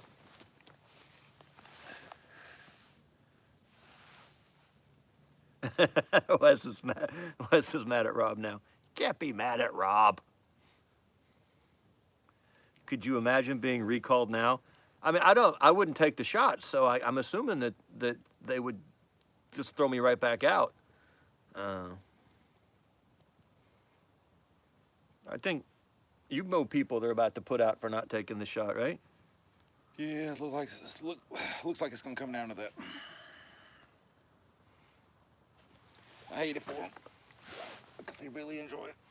Isaac, I still haven't watched John Wick, and it's for no reason other than I just, we don't rent movies anymore, and so until it comes out on Netflix, which I'm squatting on my mother's Netflix, I won't pay for Netflix either. It's probably been on Netflix. Yeah, well, I missed it. You're too old to be recalled. Why you gotta be mean, Dean?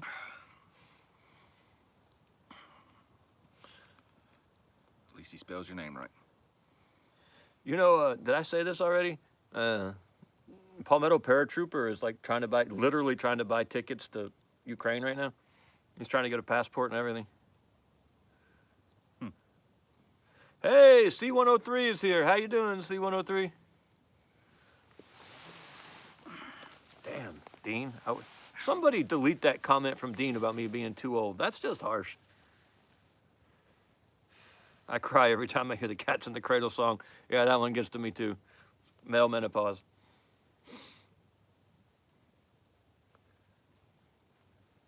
Oh, Rob worked and then went and had a bunch of beers with someone named Joel.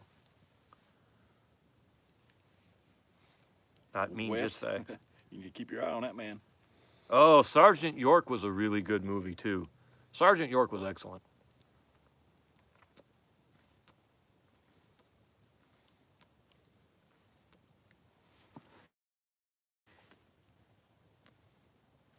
Yeah, I caught it in time. Another one I really liked was Lilies of the Field, and it's not a war movie. It's a Sidney Poitier movie, but really, really good. Lilies of the Field.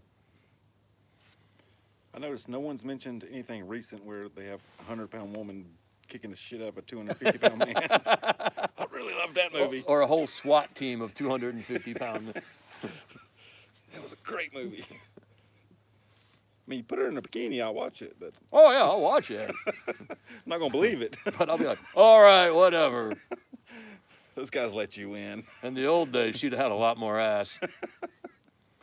They didn't wear things like that in the old days because they'd have popped out of it. What happened to women's butts? It's like they go to Hollywood and their butts disappear. And I'm not an ass man. I'm a little. If any of you are ass men, I apologize.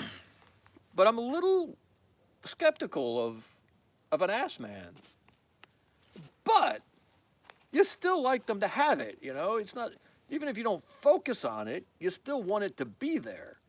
And it seems like, unless they get those implants now they do some, now it's like if you want to see a butt, you got to see something really crazy like the Kardashian, what's that? Yeah. Kim Kardashian? Yeah, or even worse now. So you've either got like absolute skinny nothing or this insanity that looks like it's got to be silicone. There are actually butt implants. There's a whole now. person in there. That's like two midgets fighting in a blanket.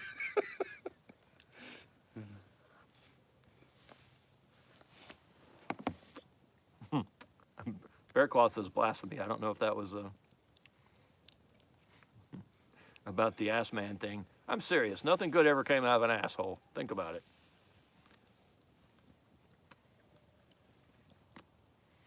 Oh, what happened? Damn it. Walter Davis says he's 55 and still outwork 20-something laborers. I got to get off my machine and get them going. I've had guys walk 16 as cannon fodder, olders, but wait a minute. You're on the machine. Hold on a second.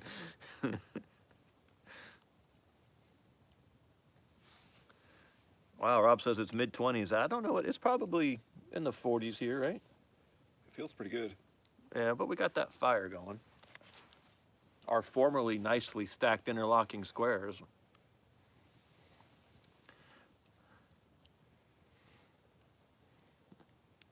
If they got Hollywood, they remove their brains and implant them in their asses. And why don't they have asses? They didn't have much brains. They didn't That's why they're in Hollywood. Oh, Sharon, we've got a woman. I'm so sorry, Sharon.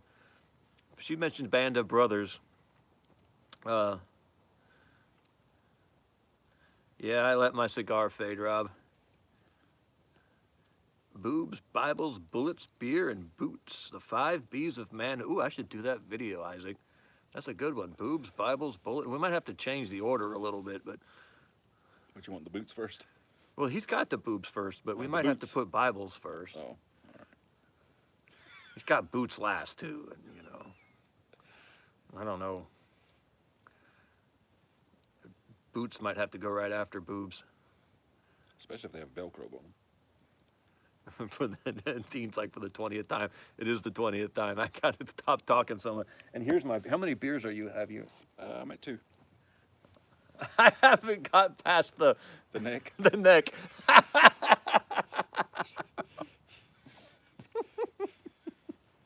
And you say I have menopause. You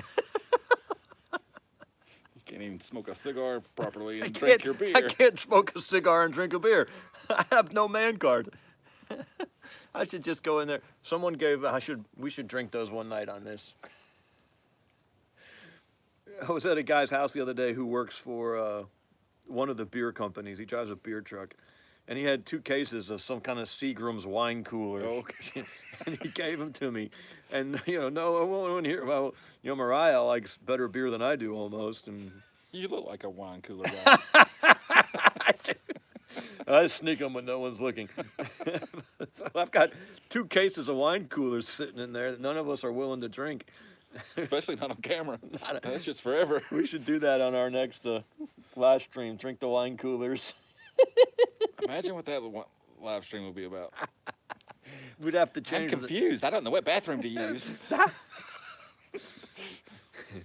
You know who has kind eyes? Jill Biden. She must be It's kind to put Dr. up with Jill that. Biden. Doctor. Oh Lord. Dr. Jill Biden. Dr. Jill.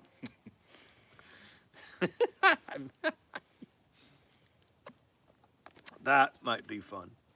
A wine cooler edition. I'll even dye my hair pink. The beard blue. We'll go all out. We'll call it That video will shoot straight to the top. Yeah, it will. Yes. Susan Yeah. was like, I converted them. Yeah. I converted those bearded straight white men. We'll have 5,000 viewers. We should do that. Out of the closet edition. Wine cooled and bearded out of the closet. We're queer, we're here, get used to it. That's not going to be taken out of context.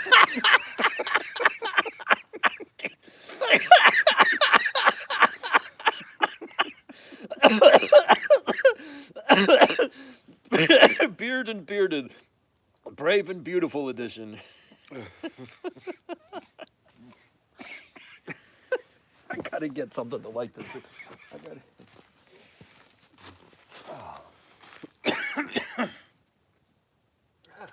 Might be able to pick that up.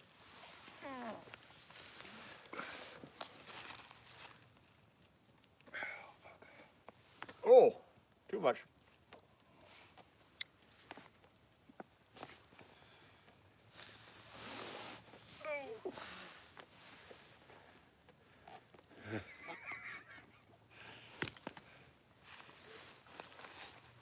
Beard and bearded, the San Francisco Express. The San Francisco treat.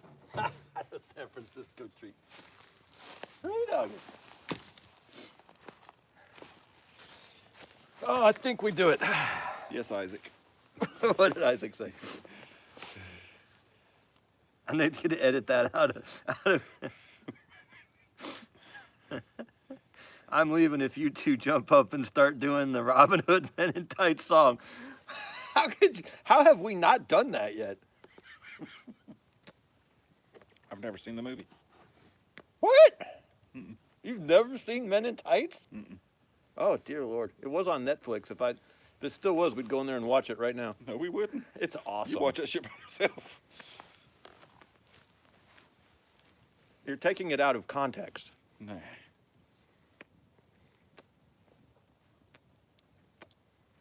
They're men, and they're in tights. Yeah. That's all the context I need. We're men. We're manly men. We're men in tights. We're gonna get a strike now. God, some of you men have seen Men in Tights. Tell Jeff that it's not gay. And I'll show you a liar. It's not gay. Okay, I believe you. I tell you one thing. That redhead in there. Now she's wearing a wig. I bet he is. She's gorgeous.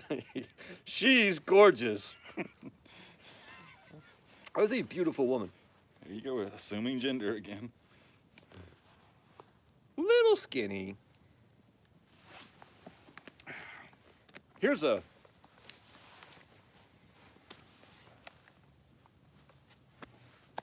exercise in futility. I hate this. I was just starting to enjoy it, but obviously I'm not gonna. Name 5 attractive skinny women. Oh wait. That everybody knows? Well, yeah. I mean, They gotta be famous for it. I tell you what. If you know attractive skinny women in your private life, you can just say skinny woman number 1. But if you like do skinny woman number 1 through 5, I'm gonna call you out on it. 5 attractive skinny women.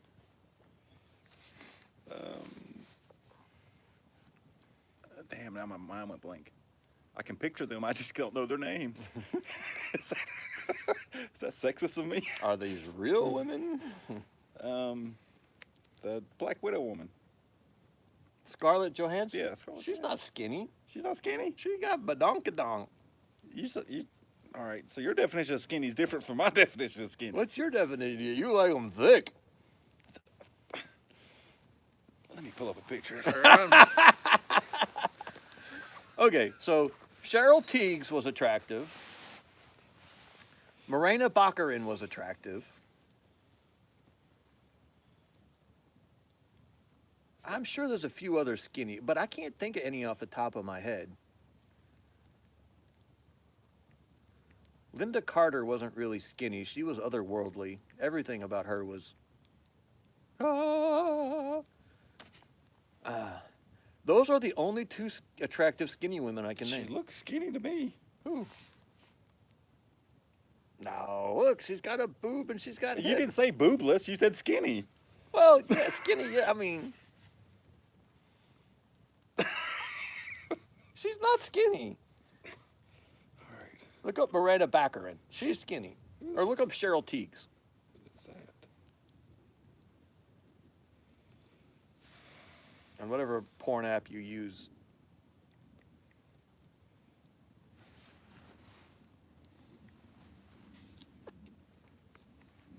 While we're waiting, which one are you looking up, Morena Baccarin or Cheryl Tiegs? Let's check the chat and see if anyone has any attractive skin. Demi Moore wasn't skinny. Demi Moore wasn't skinny? Hard to know because Demi Moore had a bunch of surgery. So she had a bunch of cosmetic surgery. Mila Jovovich. I am willing to concede Mila Jovovich as long as it's Fifth Element Mila Jovovich and not Resident Evil Mila Jovovich. I don't think Megan Fox was skinny. I don't think Michelle Pfeiffer was skinny. I also don't think Michelle Pfeiffer is actually attractive.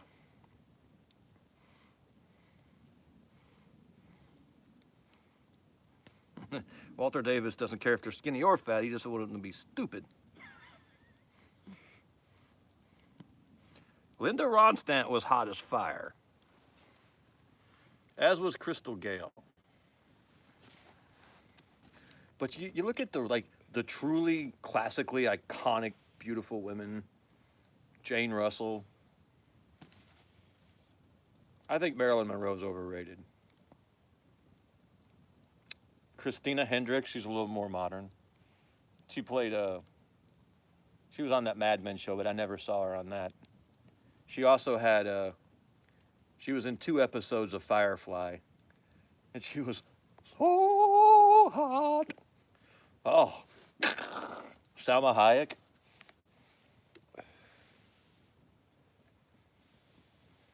She's in her 50s and she's still blazing hot.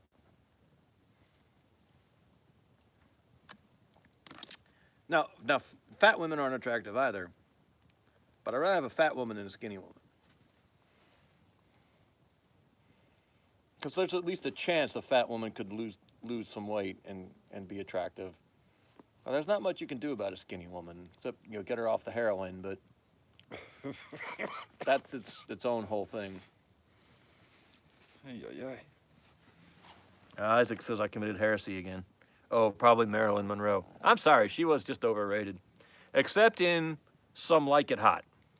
And if you watch the movie Some Like It Hot, yeah, she will melt you down into a lump of lava in Some Like It Hot.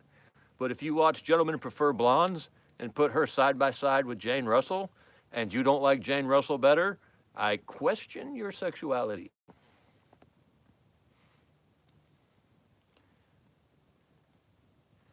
Oh man, Dean Goldberry likes himself some skinny women, but according to you, those aren't, well, they're not skinny women. I don't really know the other ones. I know Kate Beckinsale is skinny. I don't think Scarlett Johansson counts as skinny. I bet Kate Beckinsale is no smaller. I thought she was like that one who always plays the elves and all the. I don't know the other women. Carrie Fisher was cute. A young Joan Jett. 10 Tigers was going all deep on us. Ellie Mae. Ellie Mae wasn't skinny. Okay, no, okay. Isaac, you're right. I apologize. Jane Seymour. Jane Seymour was a luminously beautiful woman, and she is definitely skinny. Catherine Bach, someone said Daisy Duke. Catherine Bach was a very entertaining woman. I don't think she was beautiful. I liked her in the role. She was Daisy Duke in The Dukes of Hazzard, Catherine Bach, but she was not a beautiful woman, but she was a very skinny woman. I can't find a full picture of her. But Jane Seymour, yes, Jane Seymour is one of those rare women who just skinny as a rail and beautiful. Because the thing is, she was supposed to be skinny. She was naturally skinny. That's what Cheryl Tiegs too. This is close as I can find. That's Beckinsale. Yeah, see, look at her face. It's gone. They had to do some weirdness with her makeup to try to flesh out her face. To make her skinny. No, she is skinny. And I don't know if those boobs are real. Here, we'll get another community strike. Oh, it's not going to show up. Oh, there it is. This is Beckinsale. And I just think she would probably look a lot better if her face could fill out some. Rob Painless like Stevie Nicks. Betty Page wasn't skinny, though, Walter Davis. I think Betty Page is also one of the most beautiful women of the last 150 years. But she wasn't skinny, but she was a psycho. I think she spent like 20 years of her life or something in a psych ward for trying to stab her husband and her stepchildren. All right, somebody likes Mary Jane. I bet you do. I bet you do. I'm willing to not argue about Mary Jane. I can't really. Someone say, oh, Jamie Lee Curtis. Oh, okay, well, now wait a minute. Jamie Lee Curtis is very, very tall. And tall women are also drop dead sexy. What got me on Jamie Lee Curtis was True Lies. Yes. Yes. Wow. I had no idea until I saw True Lies. And I just went, wonga, wonga, wonga, wonga, wonga, wonga. I wouldn't say she's skinny, though. Maybe. If you can't say she's... You're talking about anorexic. You need to define your terms better. Okay, well, yeah, no. If I can see your ribs, I'm not interested. Or if you got skinny legs. I don't like skinny, and I like legs. I'm a bit of a leg guy. And if you got skinny legs, duh. Yvonne DiCarlo, she was beautiful. What? That wasn't even Jamie Lee Curtis in True Lies? No, that was Jamie Lee Curtis. Who's saying it's not? Dean says it's a body double. Oh, well, maybe some of it. It had to be her in some of it, though, right, Dean? I have to research that. That would just kill my childhood fantasies. True Lies was a body double. I mean, some of it had to be her. Wes S is saying somebody was skinny.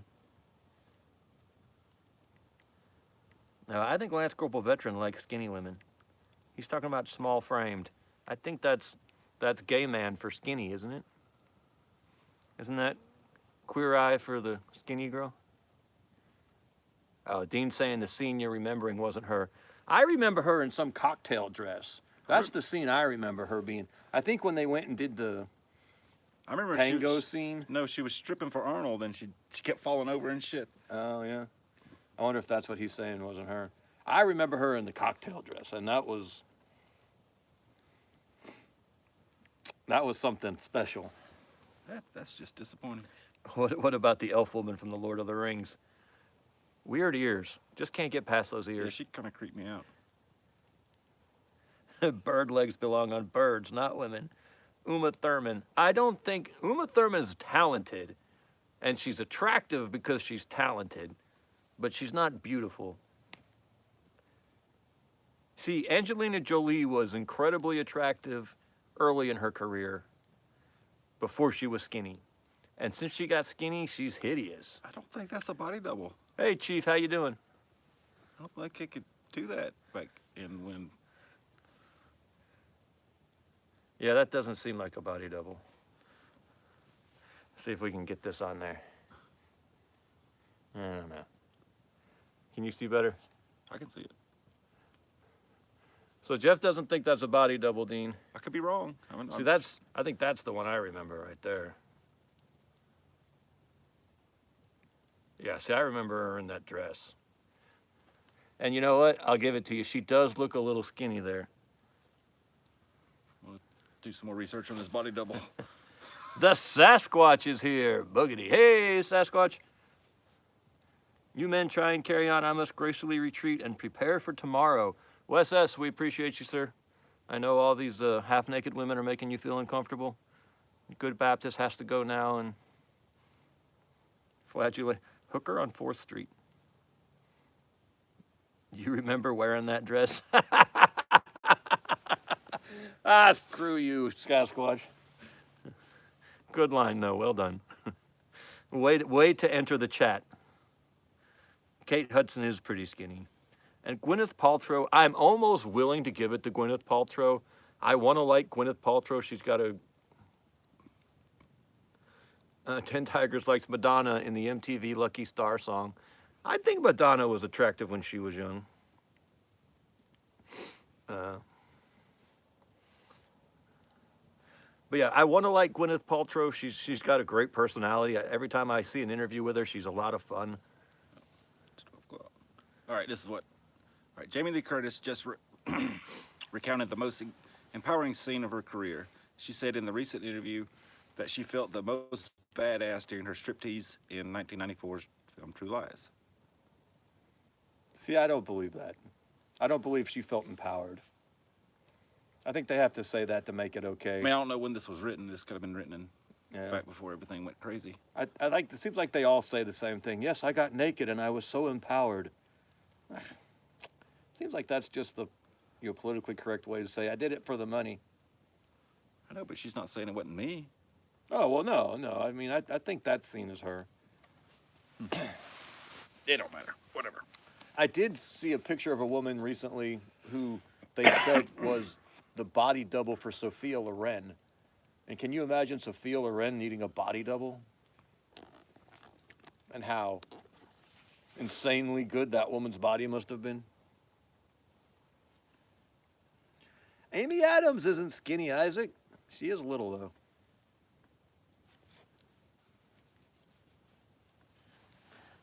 Marine Corps ball after parties. If it weren't for cameras, I doubt anyone would remember. That's true. Chief Likeable says Gwyneth Paltrow deserves some recognition. And I'm willing to admit she's got a certain special something. I'm not sure what it is, but she has it. I don't know what is, but she's got it. Yeah, she's skinny. She's skinnier than Johansson. Oh yeah, she's skinny. Blackmail is a beautiful thing. Anonymous American says, I got naked, net to butt. It wasn't empowering. Thanks, Marines. Yeah, no, I spent a lot of time naked in front of other men in the Marine Corps. Although, when I reported back in when I got recalled, I had to get tested for a hernia. And this really attractive female Sasquatch Asian doctor walks in and says, I didn't know how you tested for hernias. She said, I'm going to test you for a hernia. We're waiting for a nurse to come to observe. And so I'm looking at this kind of attractive Asian doctor thinking, okay, and this really attractive brunette walks in. It's the nurse who's going to observe. And then the Asian lady says, take down your pants. And I went, yes! Did anybody call for a plumber? So I had to stand there and do everything in my power not to get excited while they made me hold this thing in front of me. I dropped trowel and I held like this towel in front of me or something, and she reaches under and fondles me, and I don't know, I didn't know that's where hernias were. I thought that's where babies come from, but I had a moment. It was nice. It was exciting. Whole time you're picturing Roseanne Barr. No, I was enjoying the moment. Like, this will never happen ever again. Just soak it in. One's fondling, one's watching. Yeah. You're like, Can you take turns? Are you sure there's no hernia? Check again. Yeah. Your second opinion, dear? You want to double check? I promise I got a hernia. Is this towel in the there. way? This seems really awkward. Boom! All I could think of myself was, all of my favorite movies start this way.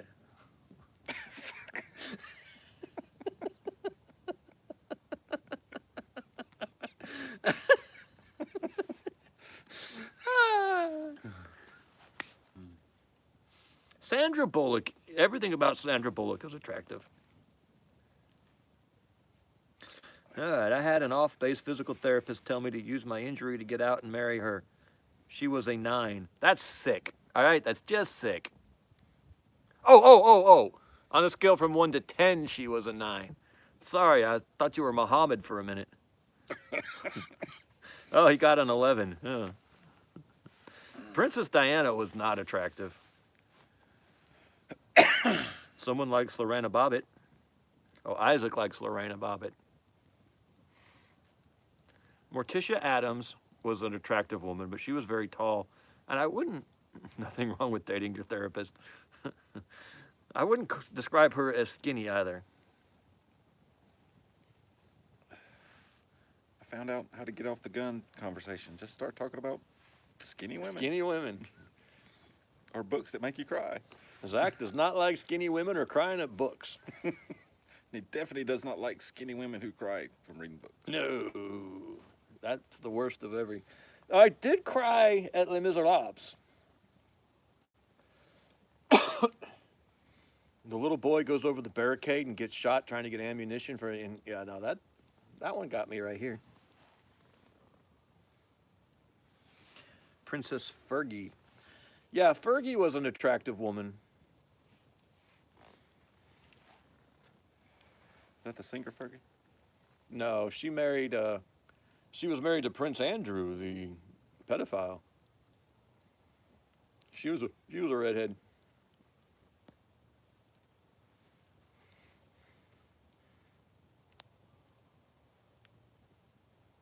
The Velveteen Rabbit made W. Camp cry.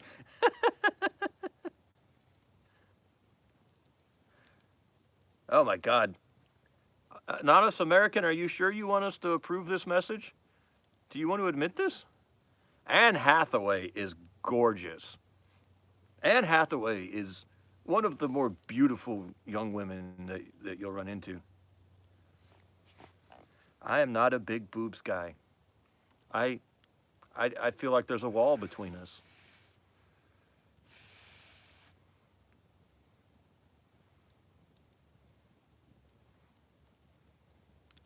Yeah, Anne Hathaway is a screaming woke lefty, We're being but condemned by Sasquatch. but if I respected women for their political beliefs, I wouldn't respect hardly any women. You know, I just don't put that much stock in entertainers' beliefs at all to begin with. And there's like 5% of women has the judgment to make political analysis. Sorry, Sasquatch. We started out on that subject. We just kind of we took a left turn. Yeah, we spent about an hour on Ukraine, and I think there's a lot of skinny women in Ukraine, actually. And I don't think there's many skinny women at all in Russia. I might be on the wrong side of this thing. Maybe that's why Russia's invading Ukraine. Take all the women. They want some skinny I women. mean, that is usually why you start a war. Yeah, that's one For of the the booty. few good reasons I could think of. We need us some skinny. These babushkas are just getting to be a bit much. He wanted the booty first, and then the bioweapons labs.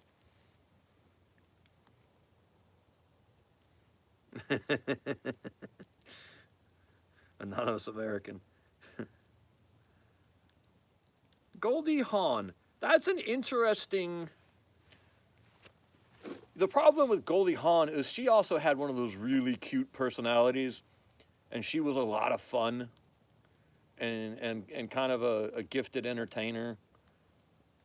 So it would be hard to separate her, just sort of her personality, to just judge her physical attractiveness on its own.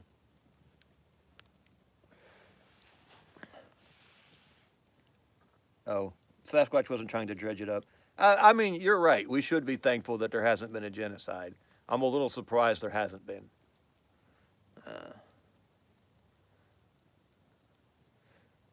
D.L. Hemingway. When I was younger, my friends kept wanting me to hook them up with Mariel Hemingway. Mariel Hemingway was also drop dead gorgeous, and her cousin Muriel Hemingway was drop dead gorgeous. You almost couldn't tell the two of them apart. One of them was a deeply unhappy young woman who committed suicide, though. But they were both beautiful women. If you were actually related to them, then that means you're also related to Ernest Hemingway. And I want to talk to you. Big boobs are small. Any more than a handful is a waste. I just don't get it. I just don't get it. You got 2 hands and a mouth. There's not a whole lot you can waste like that. Gal Gadot. So is Gal Gadot a skinny woman? Yeah, she's definitely skinny, All right, well, I'm willing to admit that Gal Gadot is an attractive woman. but not skinny. She's on the line.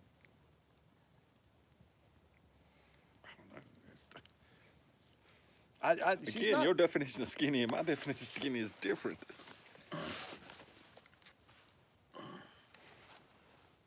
You thinking like runway model skinny? Yeah, I think so.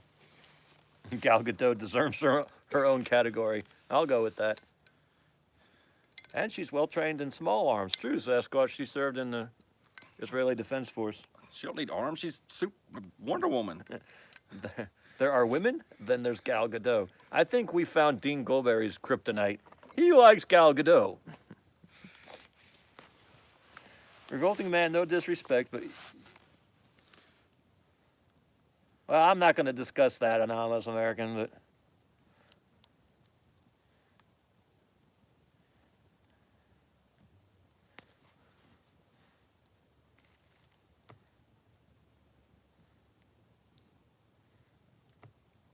Married women are a protected class.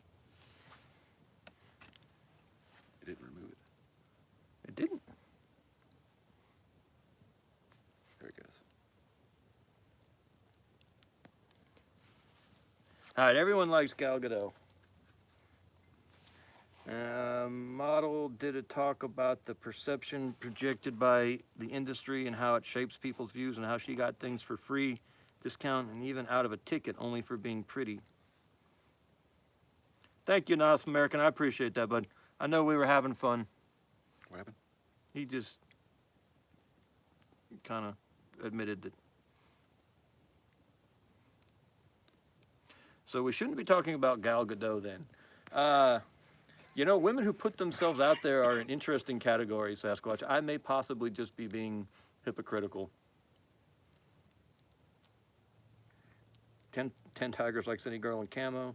What, is she pregnant? I mean, Big country says some of our hands are bigger than others. like President Trump. He's got huge hands. My hands are huge. I can't do it, Trump. I should work on that. Margot Robbie is also beautiful.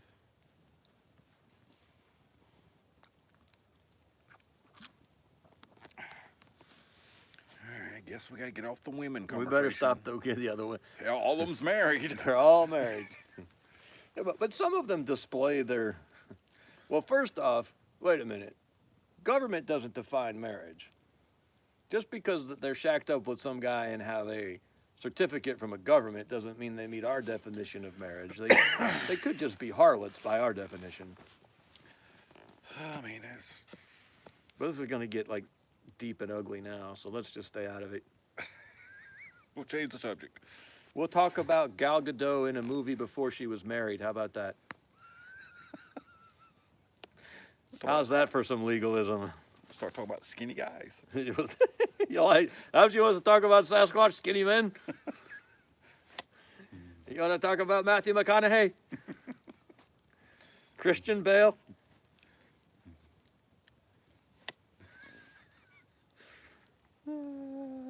Have they had sex? Then they married. Yeah, you're right, Sasquatch. They are. Unless, well, you know what? You're right. We don't even need to go into it. We don't technically know that they've had. Well, what Yeah. what we don't know is how many, you know, there's a point where a woman becomes a harlot. You know. Anyway. Beard and Queered. Oh, that's what it's going to be. Beard and Queered, the wine cooler edition. I guess Rob is leaving us. We have run people off. Good night, Rob. We did get 54 likes. We did. That was pretty impressive. I think at one point we were right at 50 people. We stayed on the boobs too long. Of course, he'd bring up skinny men, but you naming names, revolting man.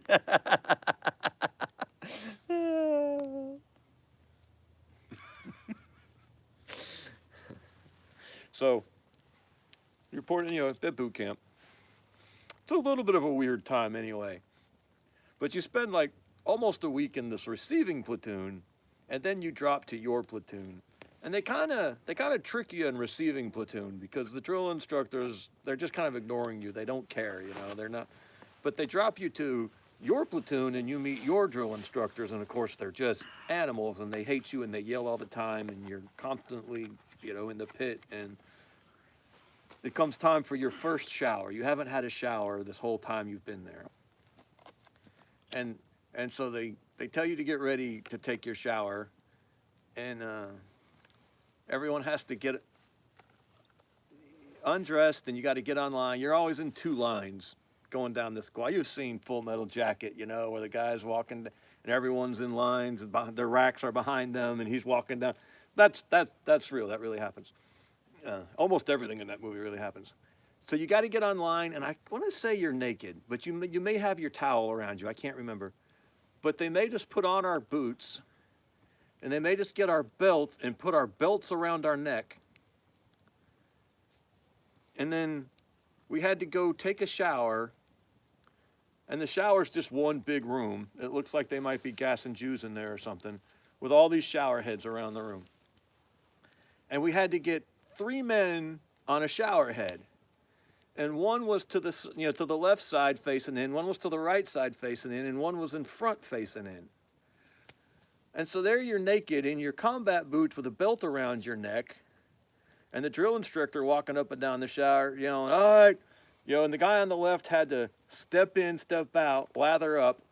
When he stepped out, the guy in front stepped in, lathered up, stepped out, and then the guy on the right would step in, get wet, lather. So you'd step in, get wet, step out, lather up.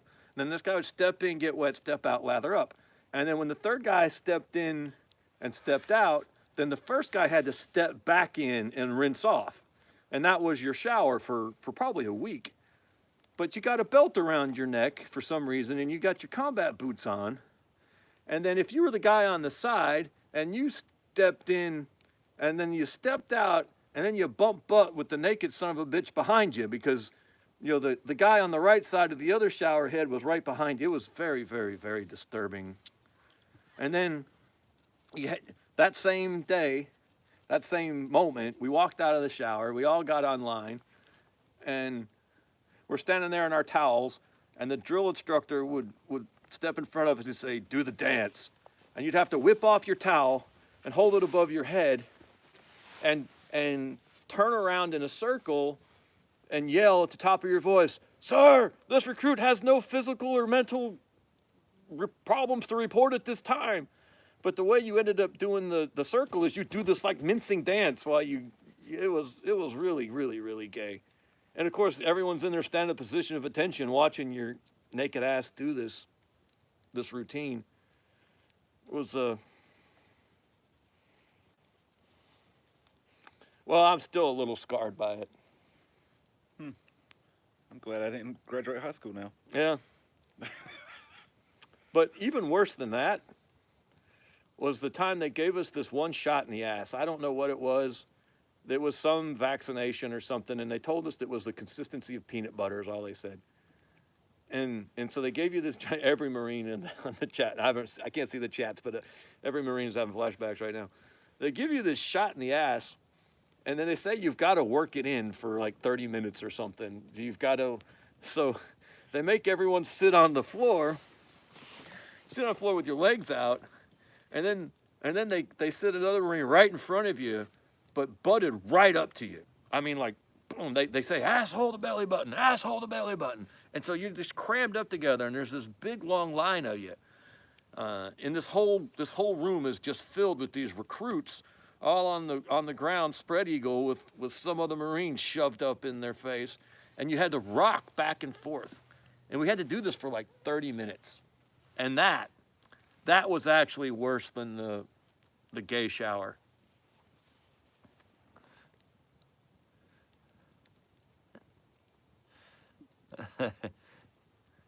Hey, Jill Safi says the Army wasn't that bad.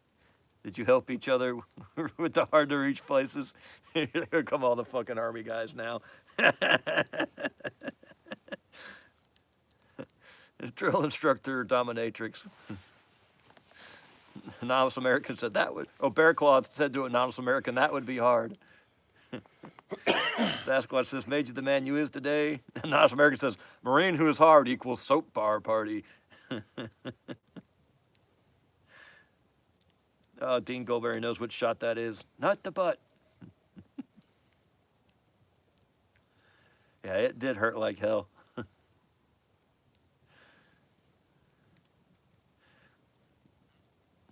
Yeah, D.L. Hemingway says the Army drill sergeants never did anything like that to us. Sharon's still with us. Thank you for staying so long, Sharon. I wonder what the mentality is behind that, though. I mean, are they just trying to tear you down to nothing? I don't know.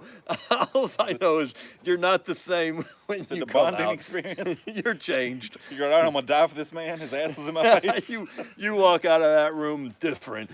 I guess it works, though. I don't know.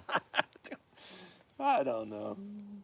And back then we still had the old World War I style pup tents, and they'd put two of you in there, and it's like a twin size bed, and you got two grown men sleeping in there.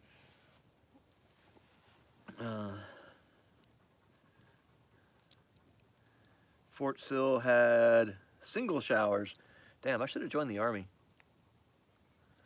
even after boot camp, sometimes we would. So like when you were at 29 Palms, when you were out at the CAX, the showers there were that big, just big open room. At least then you weren't stepping in, stepping out, and all that horse shit. But it was not uncommon, especially when you were on ship too. The showers were communal.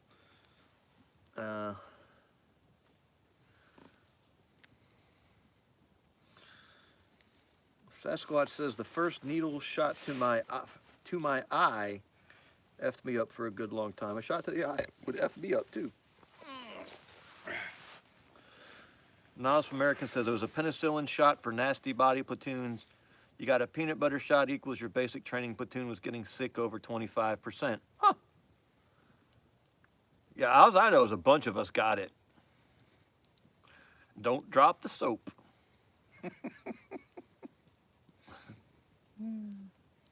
That brings up questions on so many levels. The Navy does this without being ordered to do so. Nice, Isaac. Actually, it was the Navy who made us do that whole rocking back and forth thing. That was the corpsmen who I bet they're in there laughing their asses off. Look at these motherfuckers. We can get these guys to do anything. Purify my ass. Like, watch this. Rock back and forth. First to fight. First to do gay porn.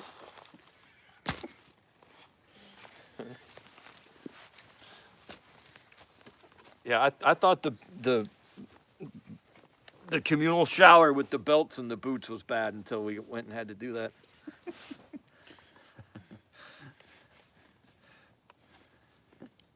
They're like, nobody's gonna say no, nobody's gonna question anything. Just all right.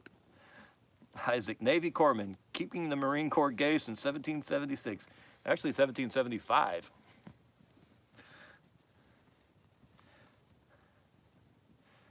Bear Claw says Marines are the gay. Gayest group of homophobes. It's not my day in the barrel. That's a great joke. That is scarred me for life. Sharon's still here, we'd tell the joke again, but. Yeah, Sharon does have thick skin of steel.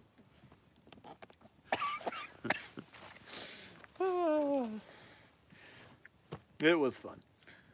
So what's the latest on Ukraine? What is the latest on Ukraine? My phone is there. You got Zero Hedge? Look up Zero Hedge. We'll do a Ukrainian update.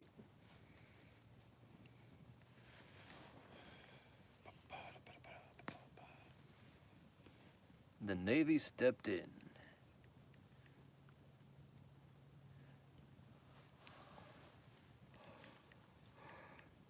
Yeah, I'd tell more gay stories, but we got a woman in the chat, which is nice. We rarely have women in the chat, so.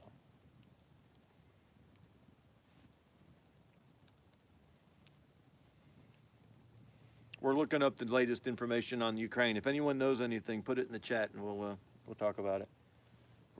We're probably gonna wrap this up in the next 30 minutes.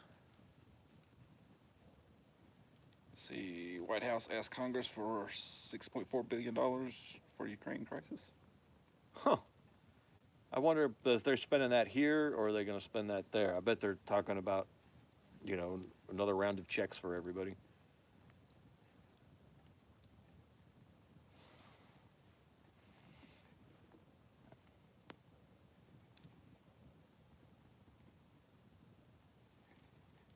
Let's see if the chat knows anything. Yeah, I think that'd be better.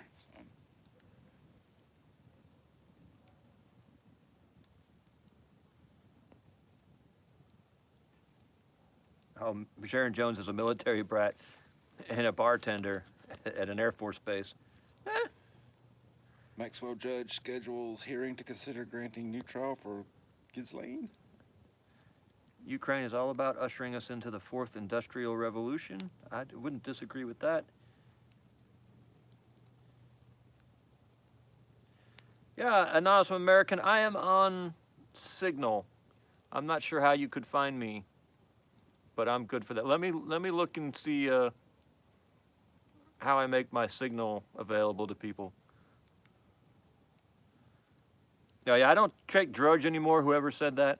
I pretty much stick to Breitbart and Zero Hedge and whatever my crazy friends put on Facebook.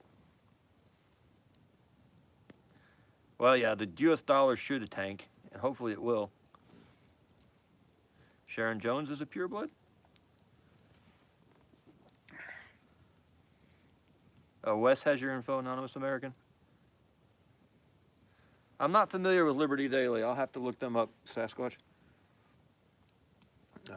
But yeah, if it's not Zero Hedge or Breitbart, or if it's not suggested to me by someone I trust, I don't pay any attention to it anymore. Now, I do, however, listen to a ton of NPR because I drive all day long. What you got? Jeff will cut in as soon as he finds something interesting. Russia's military announces bigger advance in all sectors as Zelensky vows Ukrainians will fight. This is recent. There are breaking reports that in the mid-evening hours Kiev time, Russia's military has received orders to advance in all sectors. What the hell were their orders so far? According to a fresh statement by Russian, I think this means it's going poorly for them. According to a fresh statement by Russian Defense Ministry spokesman Igor Konashenkov, Germany working on way to exclude Russia from SWIFT. That's a big deal. SWIFT is the international banking system. Advisor to Ukraine's interior minister says Russian troops are approaching Zaporizhzhia nuclear power plant. That's a big deal. Ukraine Zelensky says Azerbaijan and Turkey presidents propose to organize talks with Russia. Germany to send Ukraine Stinger missiles and anti-tank weapons. This is a huge deal. Germany has had a standing policy since World War II not to send weapons to anybody. So this is the first time in generations that Germany will have provided weapons. Now, interestingly enough, it looks like they're providing American weapons, but still, more Stinger missiles and anti-tank weapons is exactly what the Ukrainians need. Okay, Western correspondents on the ground have also observed the additional mustering of tank and armored units now continuing to pour across the border into Ukraine. So Russia's not doing well, and they're having to up the ante. So far, a major aerial and ground assault on Kiev appears to have been paused as there was some level of back and forth and confusion over possible ceasefire or surrender negotiations. Read, the Russians weren't able to take Kiev.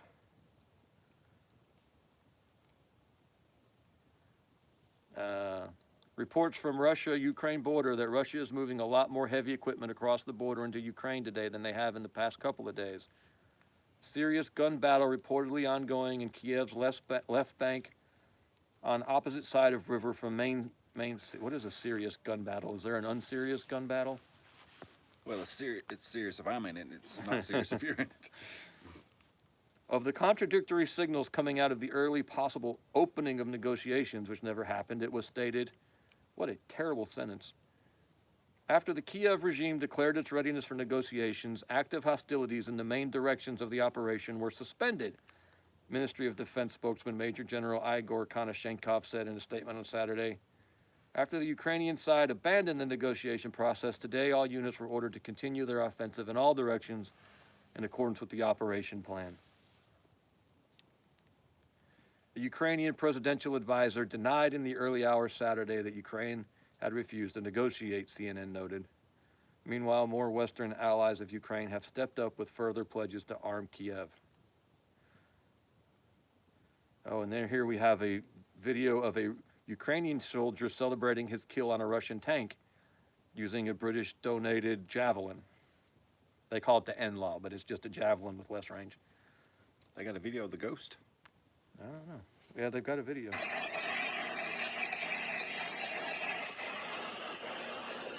I don't see any celebration. See, these aren't tanks.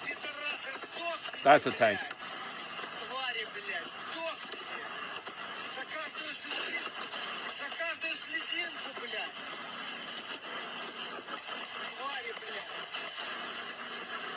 Most of these are armored personnel carriers, which can be defeated by a 50 cal. желаю, блядь, после этой ебаной войны, блядь, заткнуться на русском языке, блядь, твари, нахуй. Sorry, chat. We'll be right back with you. These guys are walking forward. They're advancing. Bloomberg describes of the latest European countries to make pledges. Promises of aid for Ukraine poured in. U.S. President Joe Biden authorized Hunter to go there to smoke all the crack. And that'll help. That'll keep the soldiers from smoking it. He also authorized the State Department to provide $600 million in immediate aid to Ukraine, including $350 million in military funding. All right, Sasquatch left. We can go back to the Gal Gadot. Oh, it was bedtime. Good night, Sasquatch. Well, they're giving them anti-tank and air defense capabilities. That's what they need.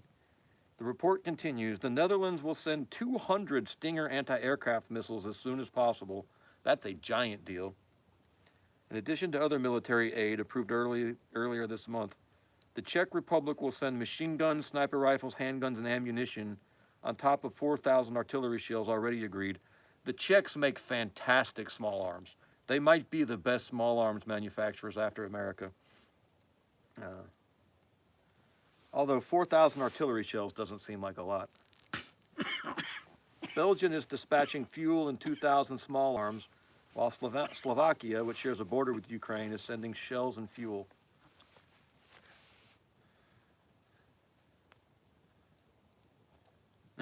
Here's a really, really funny cartoon.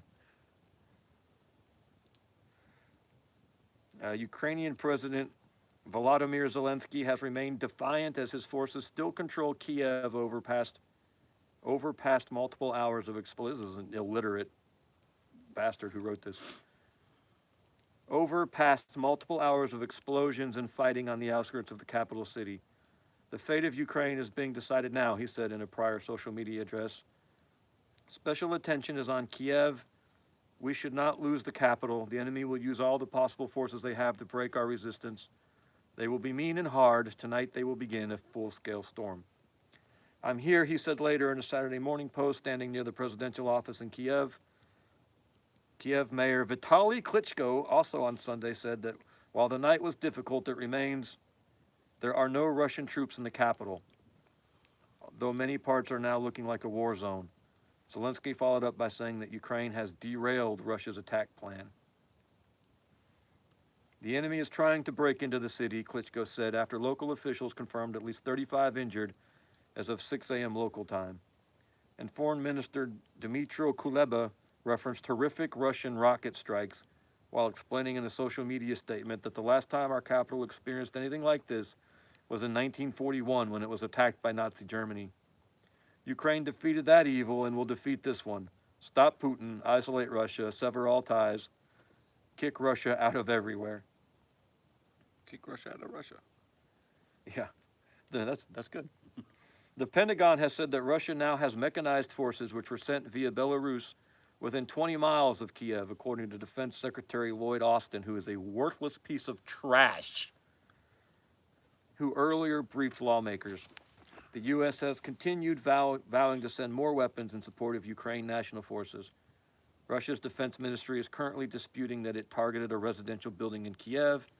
The attack on the apartment building has been widely reported within the last hours. Also, a shocking video and photographs have emerged showing a chunk of multiple floors having been blown out. I wonder if someone lived there that they wanted to kill.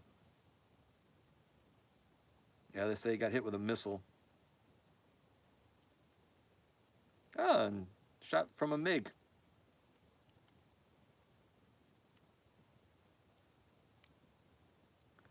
According to Fox News, the Russian Ministry of Defense has denied reports that one of its missiles struck a residential building in Kiev. Of course, they have video of a Russian missile striking a residential building.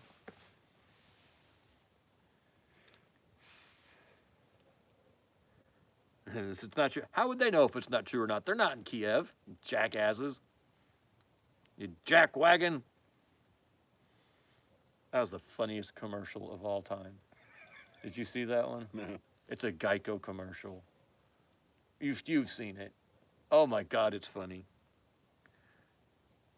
Who in the chat knows what I'm talking about?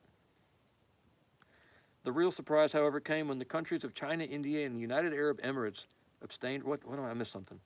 On Friday, there was a showdown in the United Nations Security Council. Russia, of course, vetoed a formal denunciation of the invasion of Ukraine. No surprise there.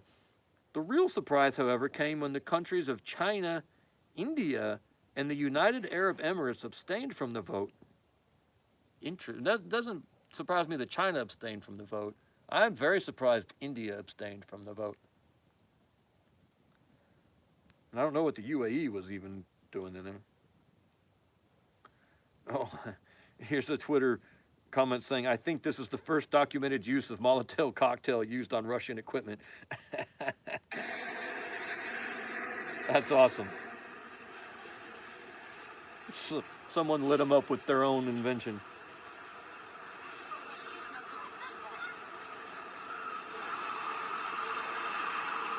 Looks like a fuel truck.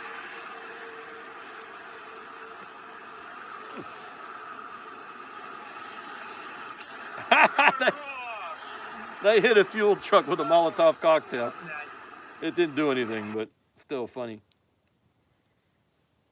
Though details or confirmation have remained unclear in the ongoing fog of war, which makes verification difficult, on Friday, Ukrainian forces said they downed a Russian transport plane carrying paratroopers. This is getting expensive. General Staff of Ukraine Army said they downed a Russian IL-76 transport plane with paratroopers in the Vaslikov area. China, India, and UAE represent an outsized chunk of the global economy, and their abstention strongly suggests that it won't be so easy to gain global adherence to a strong Washington and EU-led sanctions regime. Meanwhile, the Friday assault on Kiev may have been even more severe, but it's since emerged that Putin ordered a pause on the Russian military advance pending negotiate. That's not true. You don't pause because you want negotiations. You go harder to get negotiations because you're trying to force the better deal, and you're trying to force them to the negotiating table. He didn't pause to get negotiations. He paused because he was getting his ass handed to him.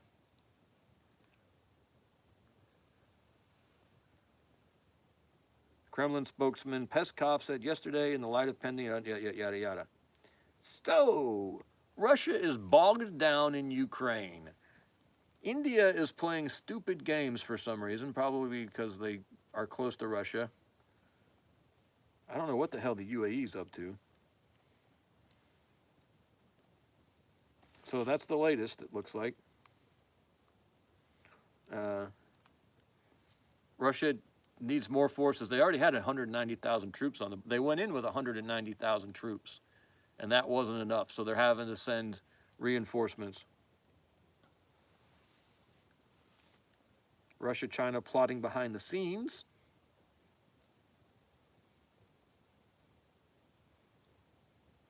Looks like a Ukrainian man stood in front of a convoy and got his ass run over. 62% of voters say Putin wouldn't have invaded if Trump were president.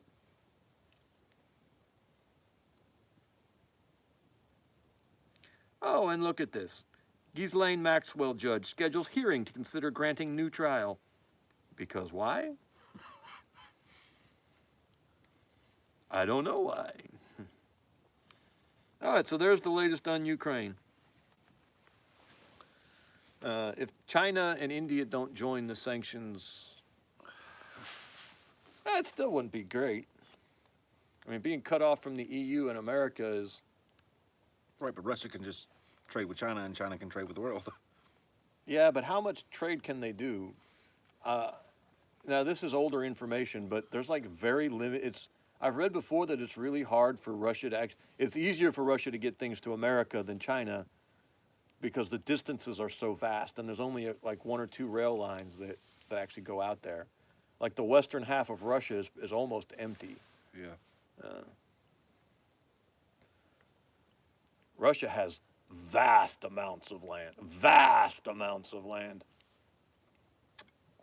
Like when we have to run from here, we should think about sneaking into Russia. They'd never find us out there. Well, if Ukraine wins, it's going to be available. Under new management, weird American religious minorities, come! Populate our land with all your children. Yeah, but we'd have to convince too many kids to go with us. We'd never get everyone to go.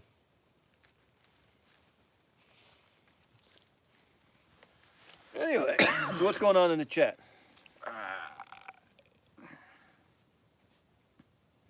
Okay, Russia won't invade Poland. They received NATO member status in 1999. The NATO agreement compels all members to commit forces in defense of one another. D.L. Hemingway says, I heard that a Kiev brewery is switching from making beer to making Molotov cocktails. That is awesome. You're not gonna win that war. That culture is going to defend itself. Les Jones says, thank you for the Saturday night. I think that means he's out. Thank you, Les.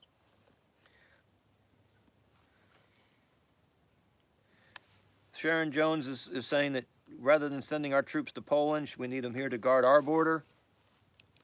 I don't completely disagree. Nicholas Campbell has been bothered by the memes on Facebook making jokes about sending Rittenhouse and January 6 people over to Ukraine. The problem there, Nicholas, is that a lot of the January 6 people want to go to Ukraine. I was talking to Palmetto Paratrooper earlier, and he's trying to buy tickets and get his passport in order.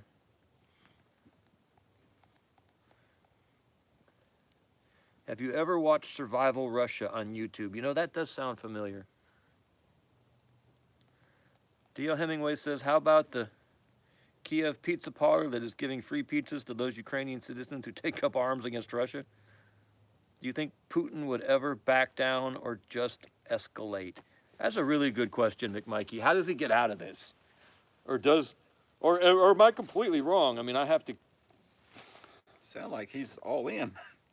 It does sound like this is an existential thing for him, that he has to either win this or... I mean, I wonder if he gets deposed maybe if they lose this. He might get hung up in the streets if they lose this. You know? So maybe he's just got to do whatever he's got to do. But yeah, no, I think he's looking for a way to declare victory, whatever that is. Maybe taking Kiev, even if he doesn't catch Zelensky or someone, you know. Or he could say, well, you know, hell, I don't know what he could say. Yeah, I don't know what he could say. Because the question, even if he takes Kiev and declares victory, then does he just turn around and leave? Does he try to hold it? You know, if they got all these Stinger missiles and anti-tank missiles, that could make this really expensive for him. I mean, I know we are a laughing stock of the world. Yes, we are. But if he loses to Ukraine, we might have a new jackass in town. I mean, who's the superpower then? China can't get over like 25 miles between China and Taiwan or something? Not that I want him to win or anything. I'm just saying he's made his bed. He's gonna. Yeah, he's gonna have to. Just, after the Afghanistan debacle, like they didn't even win the combat in Afghanistan. At least we killed 1,000 to 1. But no way has. Well, we won the combat. We just lost the war. They didn't even win the combat. So you can't win in Afghanistan. And by win the combat, I mean kill more of them than they kill you. Yeah. What makes you think you can take Ukraine? Nothing fundamentally has changed in your military since Afghanistan. It's the same military with the same equipment. I guess Ukraine is a much different terrain. But I don't know. I just... The whole thing does not make sense to me. I do not understand why he did this, what he hoped to get out of it. Ukraine wasn't going to be joining NATO anytime soon. They had tried. They didn't meet the standards. They had too much corruption. I think it was his ego. It just had to be his ego. But he might not have counted on the citizens having arms. Yeah. When they started arming the citizens. Ooh, this is a Second Amendment discussion, isn't it? Yeah. Arm the citizens. And look what happens. An armed citizenry can hold off the Russian military. A boo fucking yah. That is what we should be talking about. The Second Amendment, the militia. Yeah, I'll get some militia videos out of this as more information becomes available about, what happened. But this armed citizen, and now, how do you unarm this citizenry now? I know what- Now there's all these machine guns out there. Hell, there's Why gonna be would all you? this Russian equipment laying around too, apparently. Tank, yes, thank you. Yeah. No, that is fine. I don't need your rifle.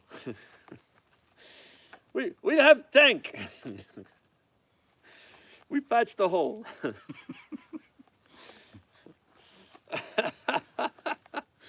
Yeah, this could fundamentally shift the Ukrainian culture. I mean, now these aren't armed people who feel a need to be armed. They got a legitimate reason. Yeah. And they got all the rifles in the world now, apparently.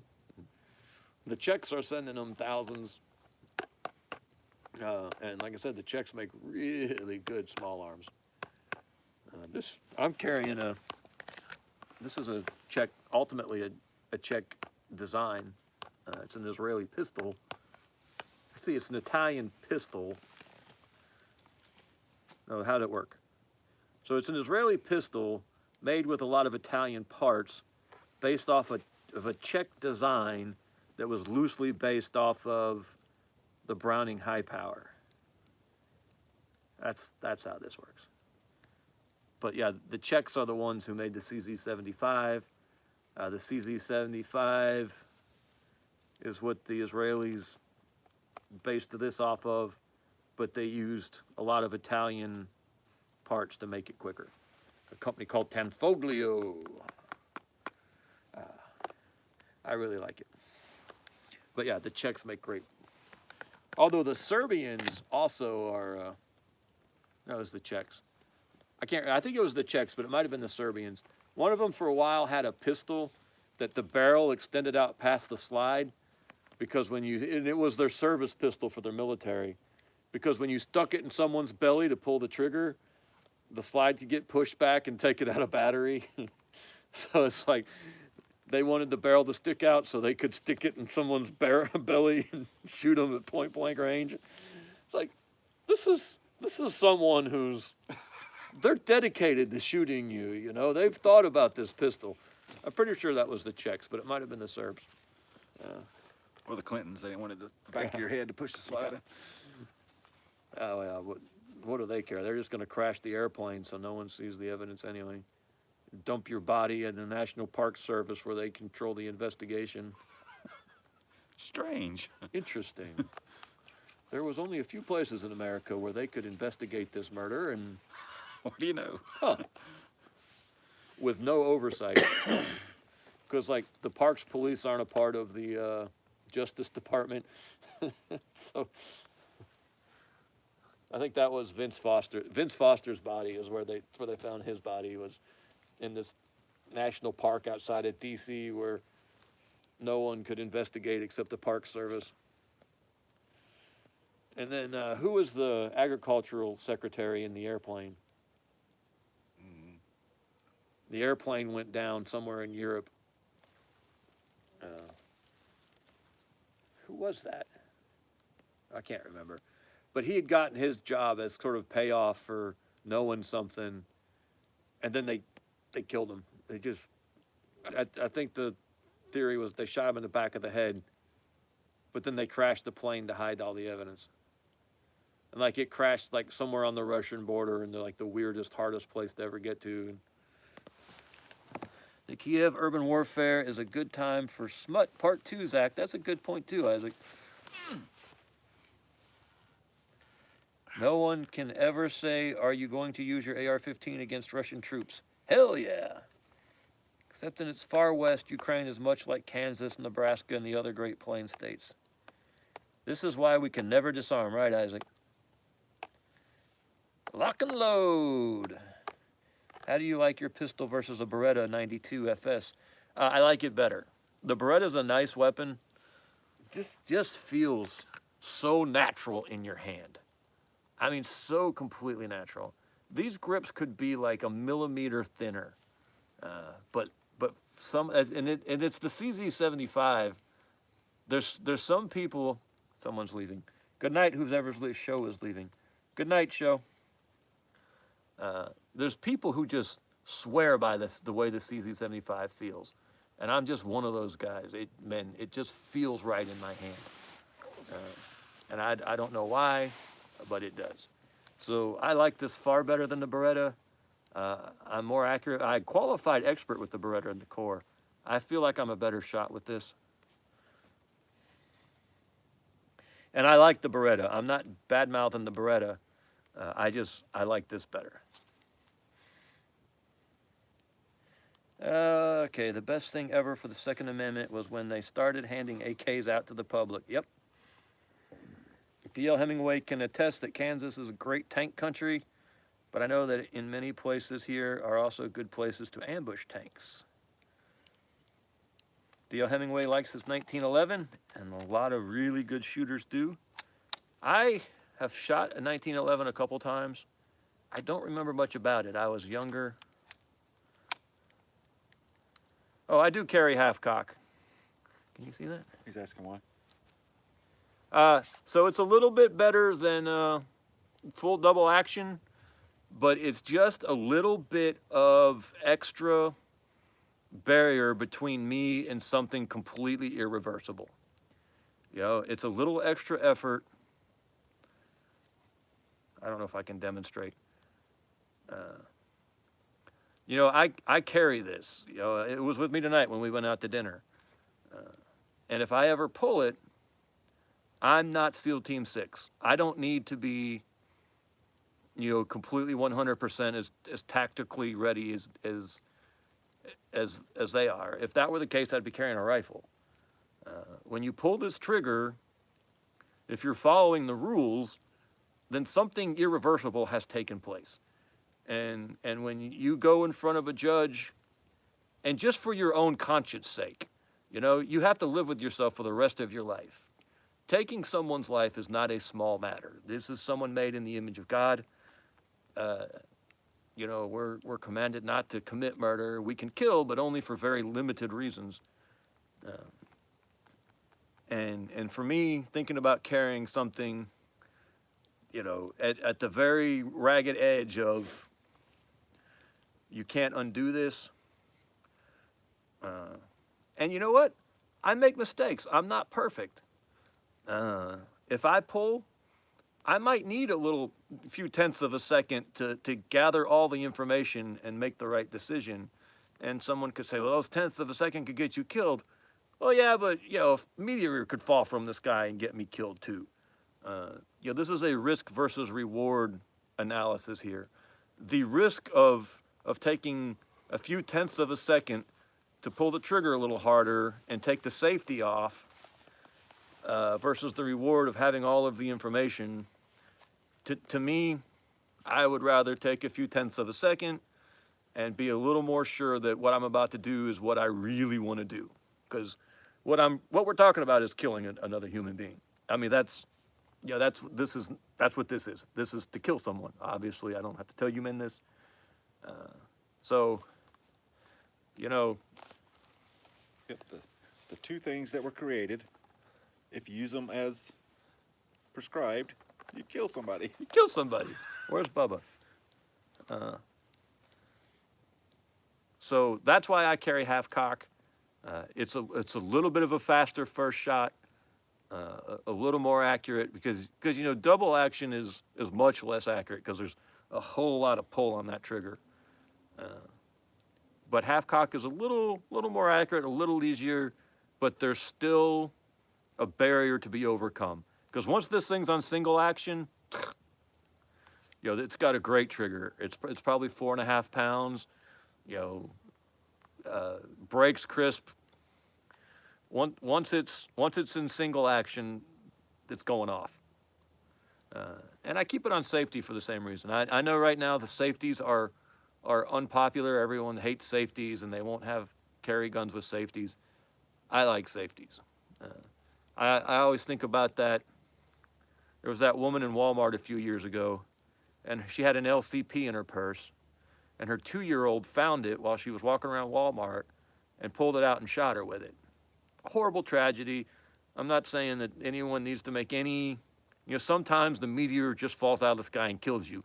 And that was one of those meteor moments. But still, You know, what is that safety really? It doesn't slow me down. I I I click off the safety during my draw. As I'm drawing, the safety comes off. So is that really in my way? If I'm so incompetent that I can't train myself to click a safety off, then maybe I don't need to be carrying a pistol. But you haven't drawn when someone's shooting at Well, you. I have not drawn when someone's shooting at me. That's true.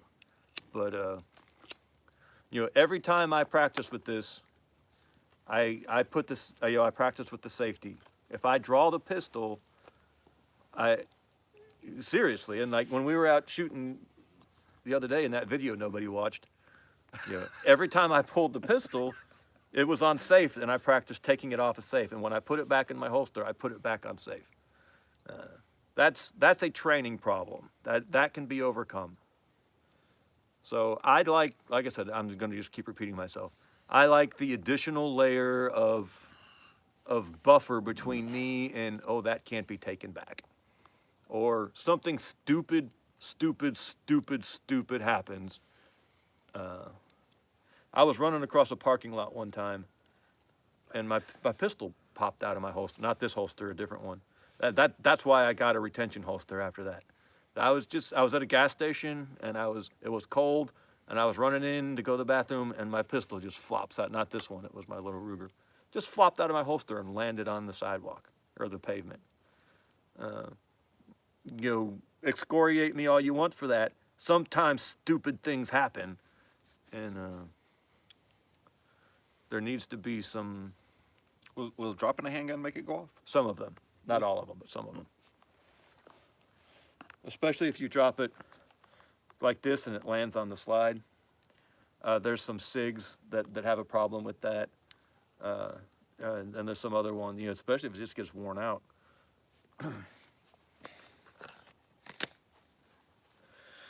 Anywho, so that's why I really like half cock, because it's not quite double action, but it's still not single action. He's not fully out of the closet. He only. Yes, I'm partially in the closet. I Yes. have one toe in the closet. Okay. Yeah, D.L. Hemingway. I just missed a couple comments, I'm sorry. D.L. Hemingway was 86 to 92, he was a machine gunner with the M60. Oh no, he was a tanker on the M60 tanks. And the M1A1, oh no, the 1911 was his issue sidearm. Oh, and a grease gun. Fun. Dean says the slide will start getting stuck at around 1,000 rounds. Just drop a couple drops of lube and you're good to go. Is that what Clinton said too?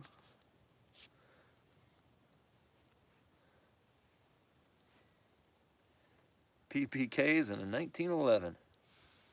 Dean says it's worth the time. Build it with decent parts and it'll beat the brakes off a Glock. I think they're talking about Isaac's G17 clone. D.L. Hemingway keeps his 1911 cocked and locked. They recently had a huge gun builders competition here in Massachusetts. The quality of them has totally destroyed the concept of gun confiscation. I had the pistol popped out of one of my older holsters onto the pavement. Thank you, D.L. Hemingway, for not leaving me out there looking stupid by myself. I always have a form of retention on a holster. My revolver holster always has a leather strap, and semi-autos have a thumb brake release. Christopher Hancock was taught to rely on a good safety, no Glock leg here. Yeah, that little trigger dingus is weird. And, you know, you should just train with your pistol enough to be able to, that it should be familiar enough. And second, I know that's not, I mean, I don't really myself either, because it's so expensive to shoot. You could train drawing and aiming without. Yeah. Yeah, you could, and especially draw, take off the safety. Yeah. I don't know what dry firing does. But you can get those snap, I think they call them snap caps, but I might be saying that wrong. So it's like a bullet you put in the chamber so you can dry fire without damaging anything. I don't know if you can dry fire these or not. There's some There's some guns you can dry fire and it doesn't bother them. I should look that up.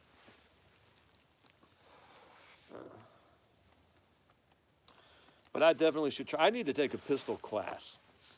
I don't know. I don't want to. I'm competent with a rifle. I am not where I need to be with a pistol.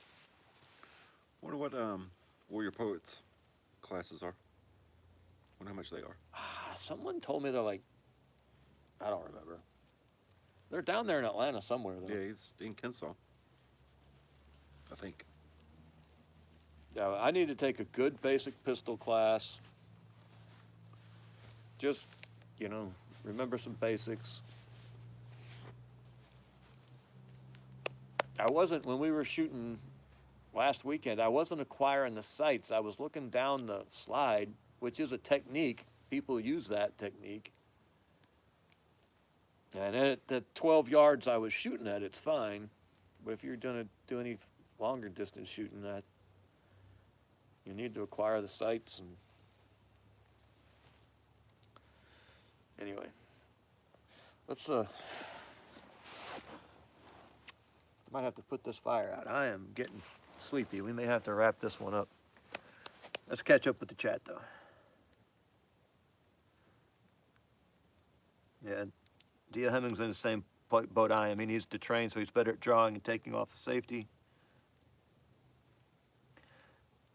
Yeah, Isaac likes Reed Hendricks, but his Glock obsession gets on my nerves a little at times. He is a great patriot. He's also a great shot. He's just a really, really good shooter. So I would go to one of his classes in a heartbeat. Bear Claw says, don't take pork to Valor Ridge. We don't eat pork anyway, so. Warrior Poet has classes in Northwest Georgia as well. I think Kennesaw technically is Northwest Georgia, isn't it?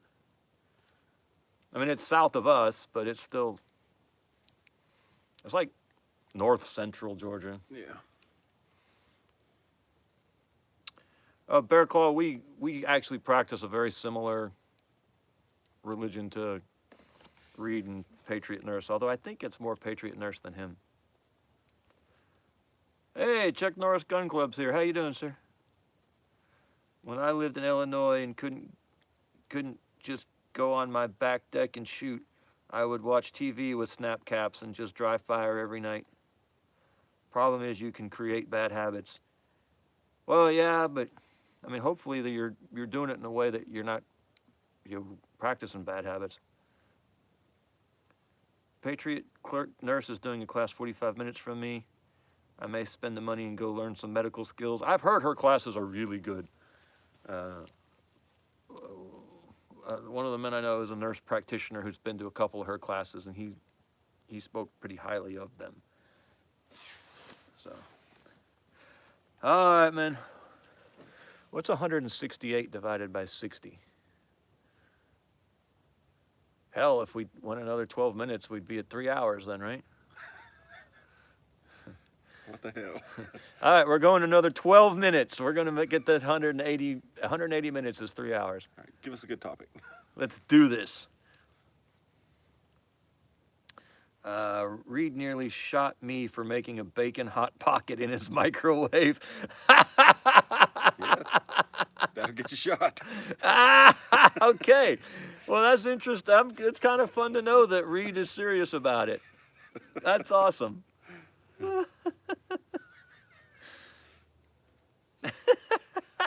And if Reed had shot you, you'd have been shot. He wasn't going to miss. Glock or not. But then he had to touch your corpse, and then he'd have been unclean anyway, so you probably should just deal with the hot pocket. Yeah, but unclean's fine. It's just. I think, though, when you touch a dead body, you got to stay outside the camp for 7 days. Yeah, well, I mean, at least it's not an abomination. You're not putting an abomination in your mouth. Jeff is definitely not in the closet. No abomination in his mouth.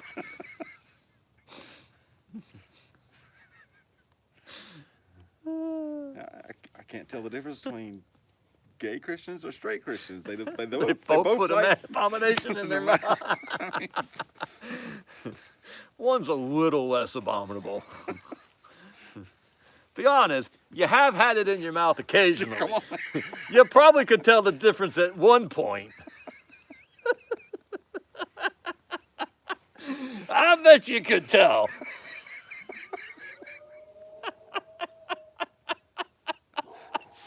Oh, God, I hope Sharon left.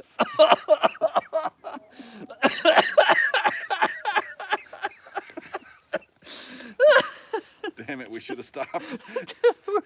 We were doing so well. Those damn 12 minutes. D.L. Hemingway prefers beef, chicken, and turkey over pork anyway. He was livid, to say the least. Topic, Gal Gadot. Bear Claw, did they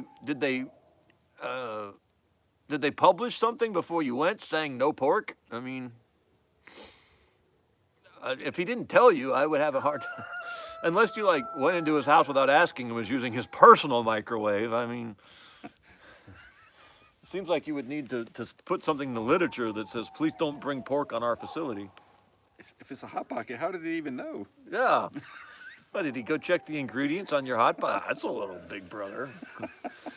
Let me see the ingredients list.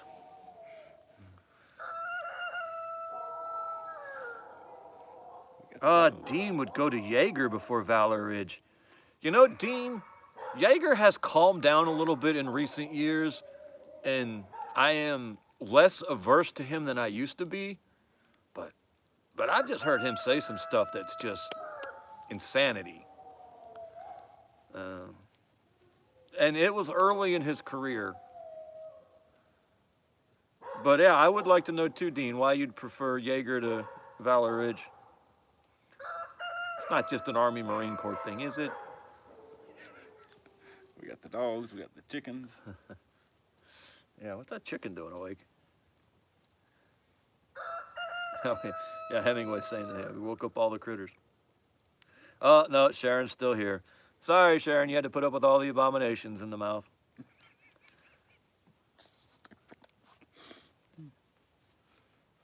Oh, well, Dean, you know what? That's fair. I've noticed that about both of them. Jaeger encourages people to test their equipment. Reed demands everything be bone stock. And I've seen him do videos where he said that, you know, you can come here and waste your money if you want, but you should come here with, you know, completely commercial rifles and commercial ammunition. And I agree with him with the commercial ammunition. Nah, maybe not. I don't care. God, is Massad Ayoub even still alive, Isaac?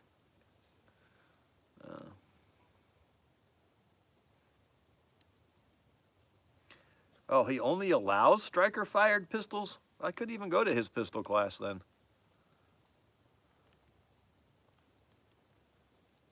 I don't even own a striker-fired pistol.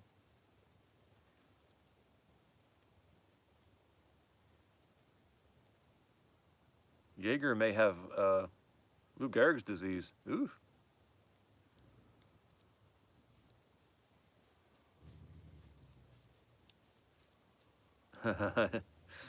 And Sharon's been, the best drinking bud was a B-52 Navigator. She's a granny, been around the block. Yeah, Dean, all of my rifles are, God, dog.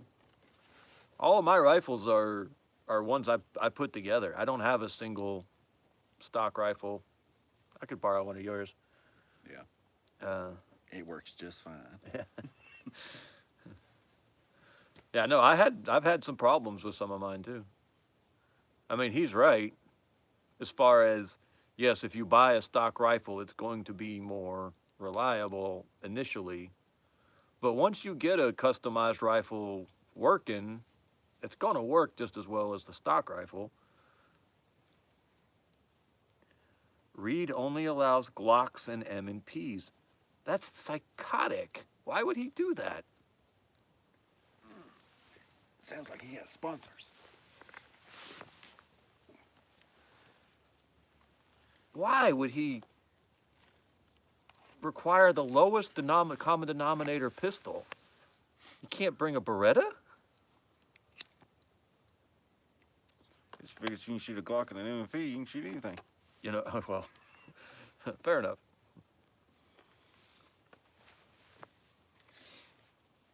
Wow, I hate that. I'd still love to take one of his rifle courses. Wonder if he'd noticed that my rifle was very much not stock. Yeah, I think. Never mind. What? You say it.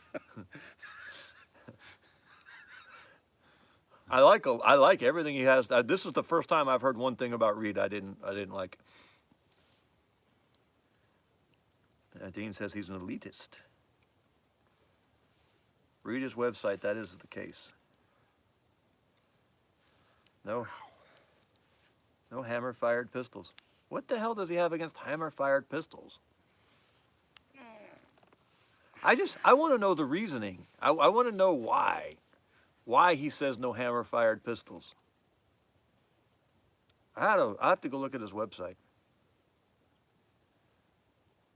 Like I said, I don't own a hammer. I don't own a striker-fired pistol. And it's not that I wouldn't, but it's just like so far down the list of anything I'd ever acquire that I just won't have one just because all the things I would get before that. Hey, Christian Rossi, what have you missed? We're going on 3 hours. We're 4 minutes away from 3 hours. You have missed 3 hours worth. a lot. Right now, we're trying to figure out why Reed Hendricks would only allow you to take his classes with striker-fired pistols. I don't get it. In fact, when we finish this, you know what? Hell. Let's go find out. We've got 3 minutes.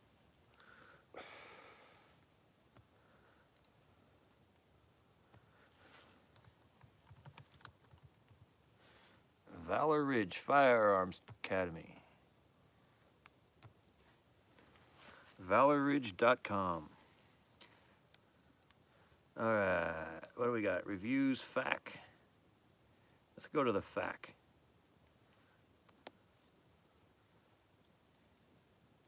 I am new to guns, shooting, and training. Is Valor Ridge the right place for me? If you got a hammer fired.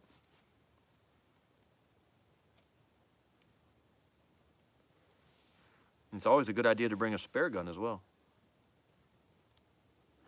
Can I swing by the Ridge for a look around or a visit? Absolutely not. Our campus is open to registered students on class days only. No visitation is permitted. Not hospitable. Can I bring my bowl of pork and beans? Absolutely not. Yeah. Look at this. What type of ammunition or firearm should I use?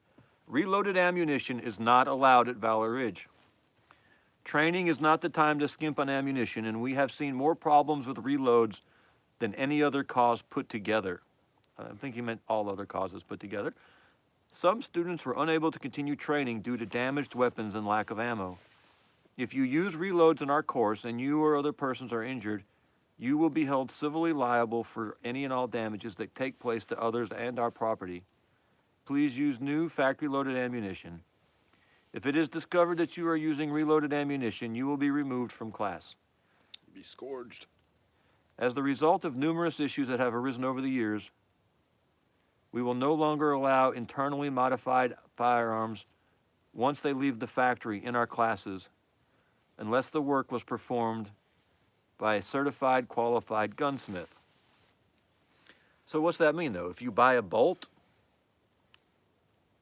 if you buy a stock bolt and just change the bolt for another stock bolt, is that an internally modified firearm? Does that include triggers or? Okay, examples of modifications not requiring. Okay, examples of modifications not requiring a gunsmith are aftermarket sights, aftermarket rails, original equipment manufacturer replacement parts, including springs, connectors, firing pins, mil-spec bolts and bolt carriers. Okay, so you can change that to bolt carrier. Retaining plates for AK trigger pins, stippling on pistols or pistol grips, firearms converted or rebuilt by manufacturers such as Rifle Dynamics, complete factory lower receivers, complete factory upper receivers. All right, can I ship my ammo and gear to Valor Ridge for class? No. Do you offer combatives unarmed classes? We do not. Are oversized vehicles? No.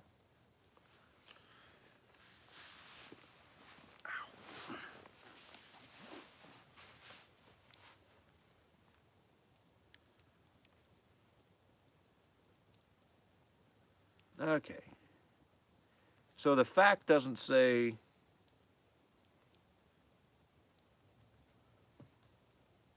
you can't build your rifle. Well, it kind of does. But it doesn't, it did said you couldn't modify internally. Like, it didn't say anything about swapping out a barrel.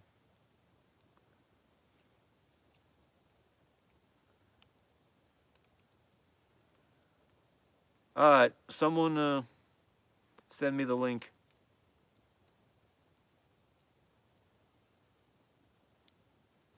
But click on the pistol course and see if it tells you what to bring. What you're allowed to bring. Okay, well, I clicked on pistol and it took me to rifleman. Okay, pistol craft. Pistol craft 1, pistol craft austere conditions, pistol immersion austere conditions. What just happened? I didn't click anything. I think you just signed up for a course. It's $1,100. Okay. Pistol immersion is Valor Ridge Pistol Craft 1 and Pistol Craft austere conditions combined. Amateurs practice until they get it right. Professionals practice until they can no longer get it wrong. And masters never stop practicing. This is some of the most realistic training you can get. And after you complete this class, your mental conditioning for defending yourself and your loved ones will be one step ahead when the time comes. If you have not been in a physical fight before this class, you will by the end of this class. What? So there is unarmed combat in it. I don't think I want to get into a physical fight at a pistol course. This could get out of hand quick. The class provides the student 4 consecutive days of training and maximum time under professional supervision. We recommend that you take this class with everyday carry in mind. This means a concealable holster, appendix or hip, if concealed carry is your primary role, or open carry on duty.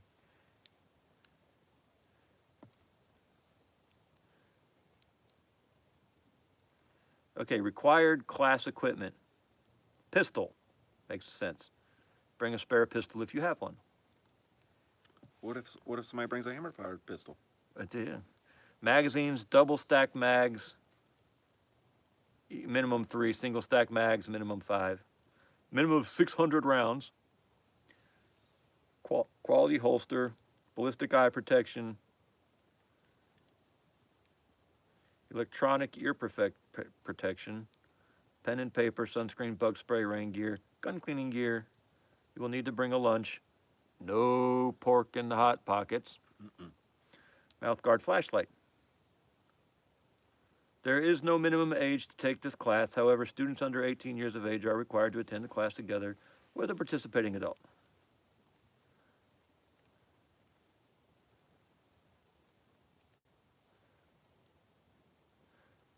Okay, and then they've got the same disclaimer. As a result of numerous issues that have arisen over the years, we will no longer allow internally modified firearms once they leave the factory in our classes, unless the work was performed by a certified, qualified gunsmith. So, like, I have barrels switched out, but they're switched out by a gunsmith. I've never done the barrel myself. So I'm not seeing the hammer-fired pistol. Isaac, has someone got a link for me? I have not been looking at the chat. Oh, wait, here's recommended equipment.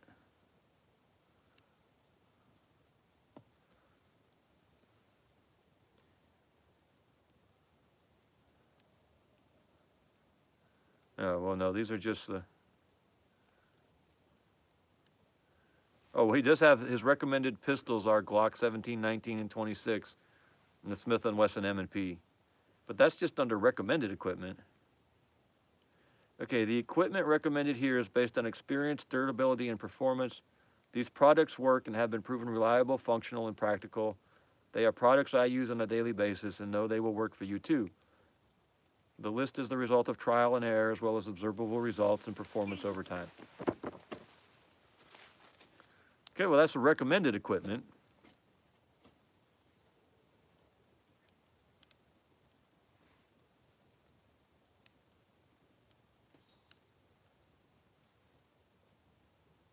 But I didn't see anywhere where they said you had to have, you only could use those.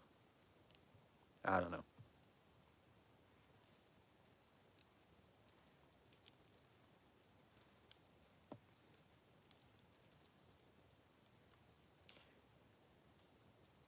I still like the man.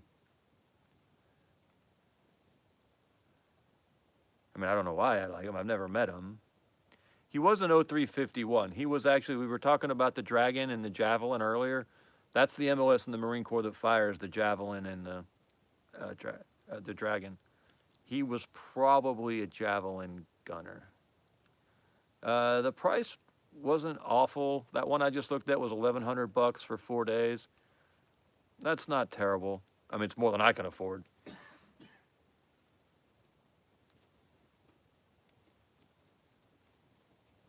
Well, some of the pictures of the people in his class, they're using some serious equipment. Holy hell.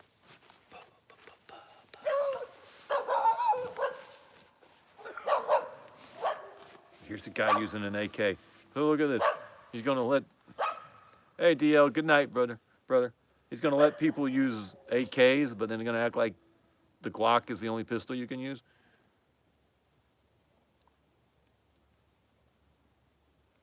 I mean, I don't know. I don't see where he's saying that you had to use a Glock. Okay. Isaac sent me the link. What did you send it to? Oh, he texted me. Okay. I can't look up my text, Isaac. My phone is doing a live stream right now. My phone is my camera. Bear Claw, he wasn't a tow gunner. Tow gunners are 0352. He was 0351. That's Javelin and or Dragon. Yeah, Patriot nurse class is $1,100. He teaches elitist LARPers. Well, now, if you looked at the pictures of his students in that website, they certainly were an economically advanced bunch. But they have some serious equipment. I can't blame the man, though, for charging what people are willing to pay.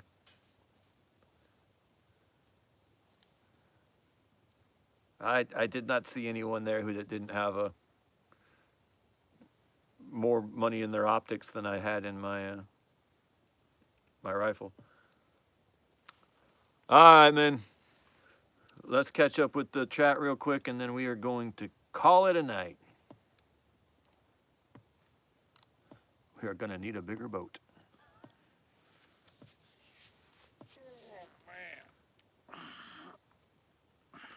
No internally modified firearms.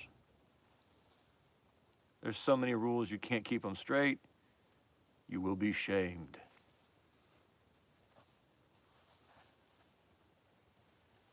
He made that rule weeks before I went. He never said anything to me about my custom rifles.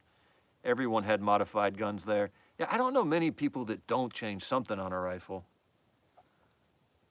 But you're just gonna get your ass shot over that hot pocket. Hey, Valsy, we were talking about Ukraine initially, and then we just wandered off into rabbit warrens. Why do you care about what Reed is doing? It was just something to talk about. I like Reed. I like his videos. I think he's a good shot. They were telling me some things about him that I didn't know.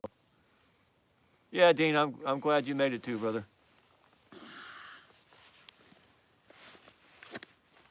See, Christopher Hancock says, I love hammers. I only have 1 or 2 token striker-fired pistols. You lose a level of safety when you shed the hammer. Yeah, and the trigger's not as good. One time at band camp, that's a lot of flutes.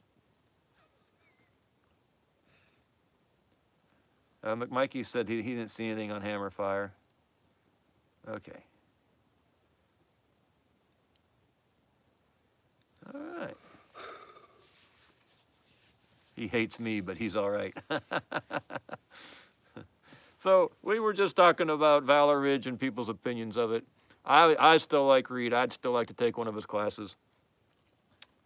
All right, man. We appreciate you.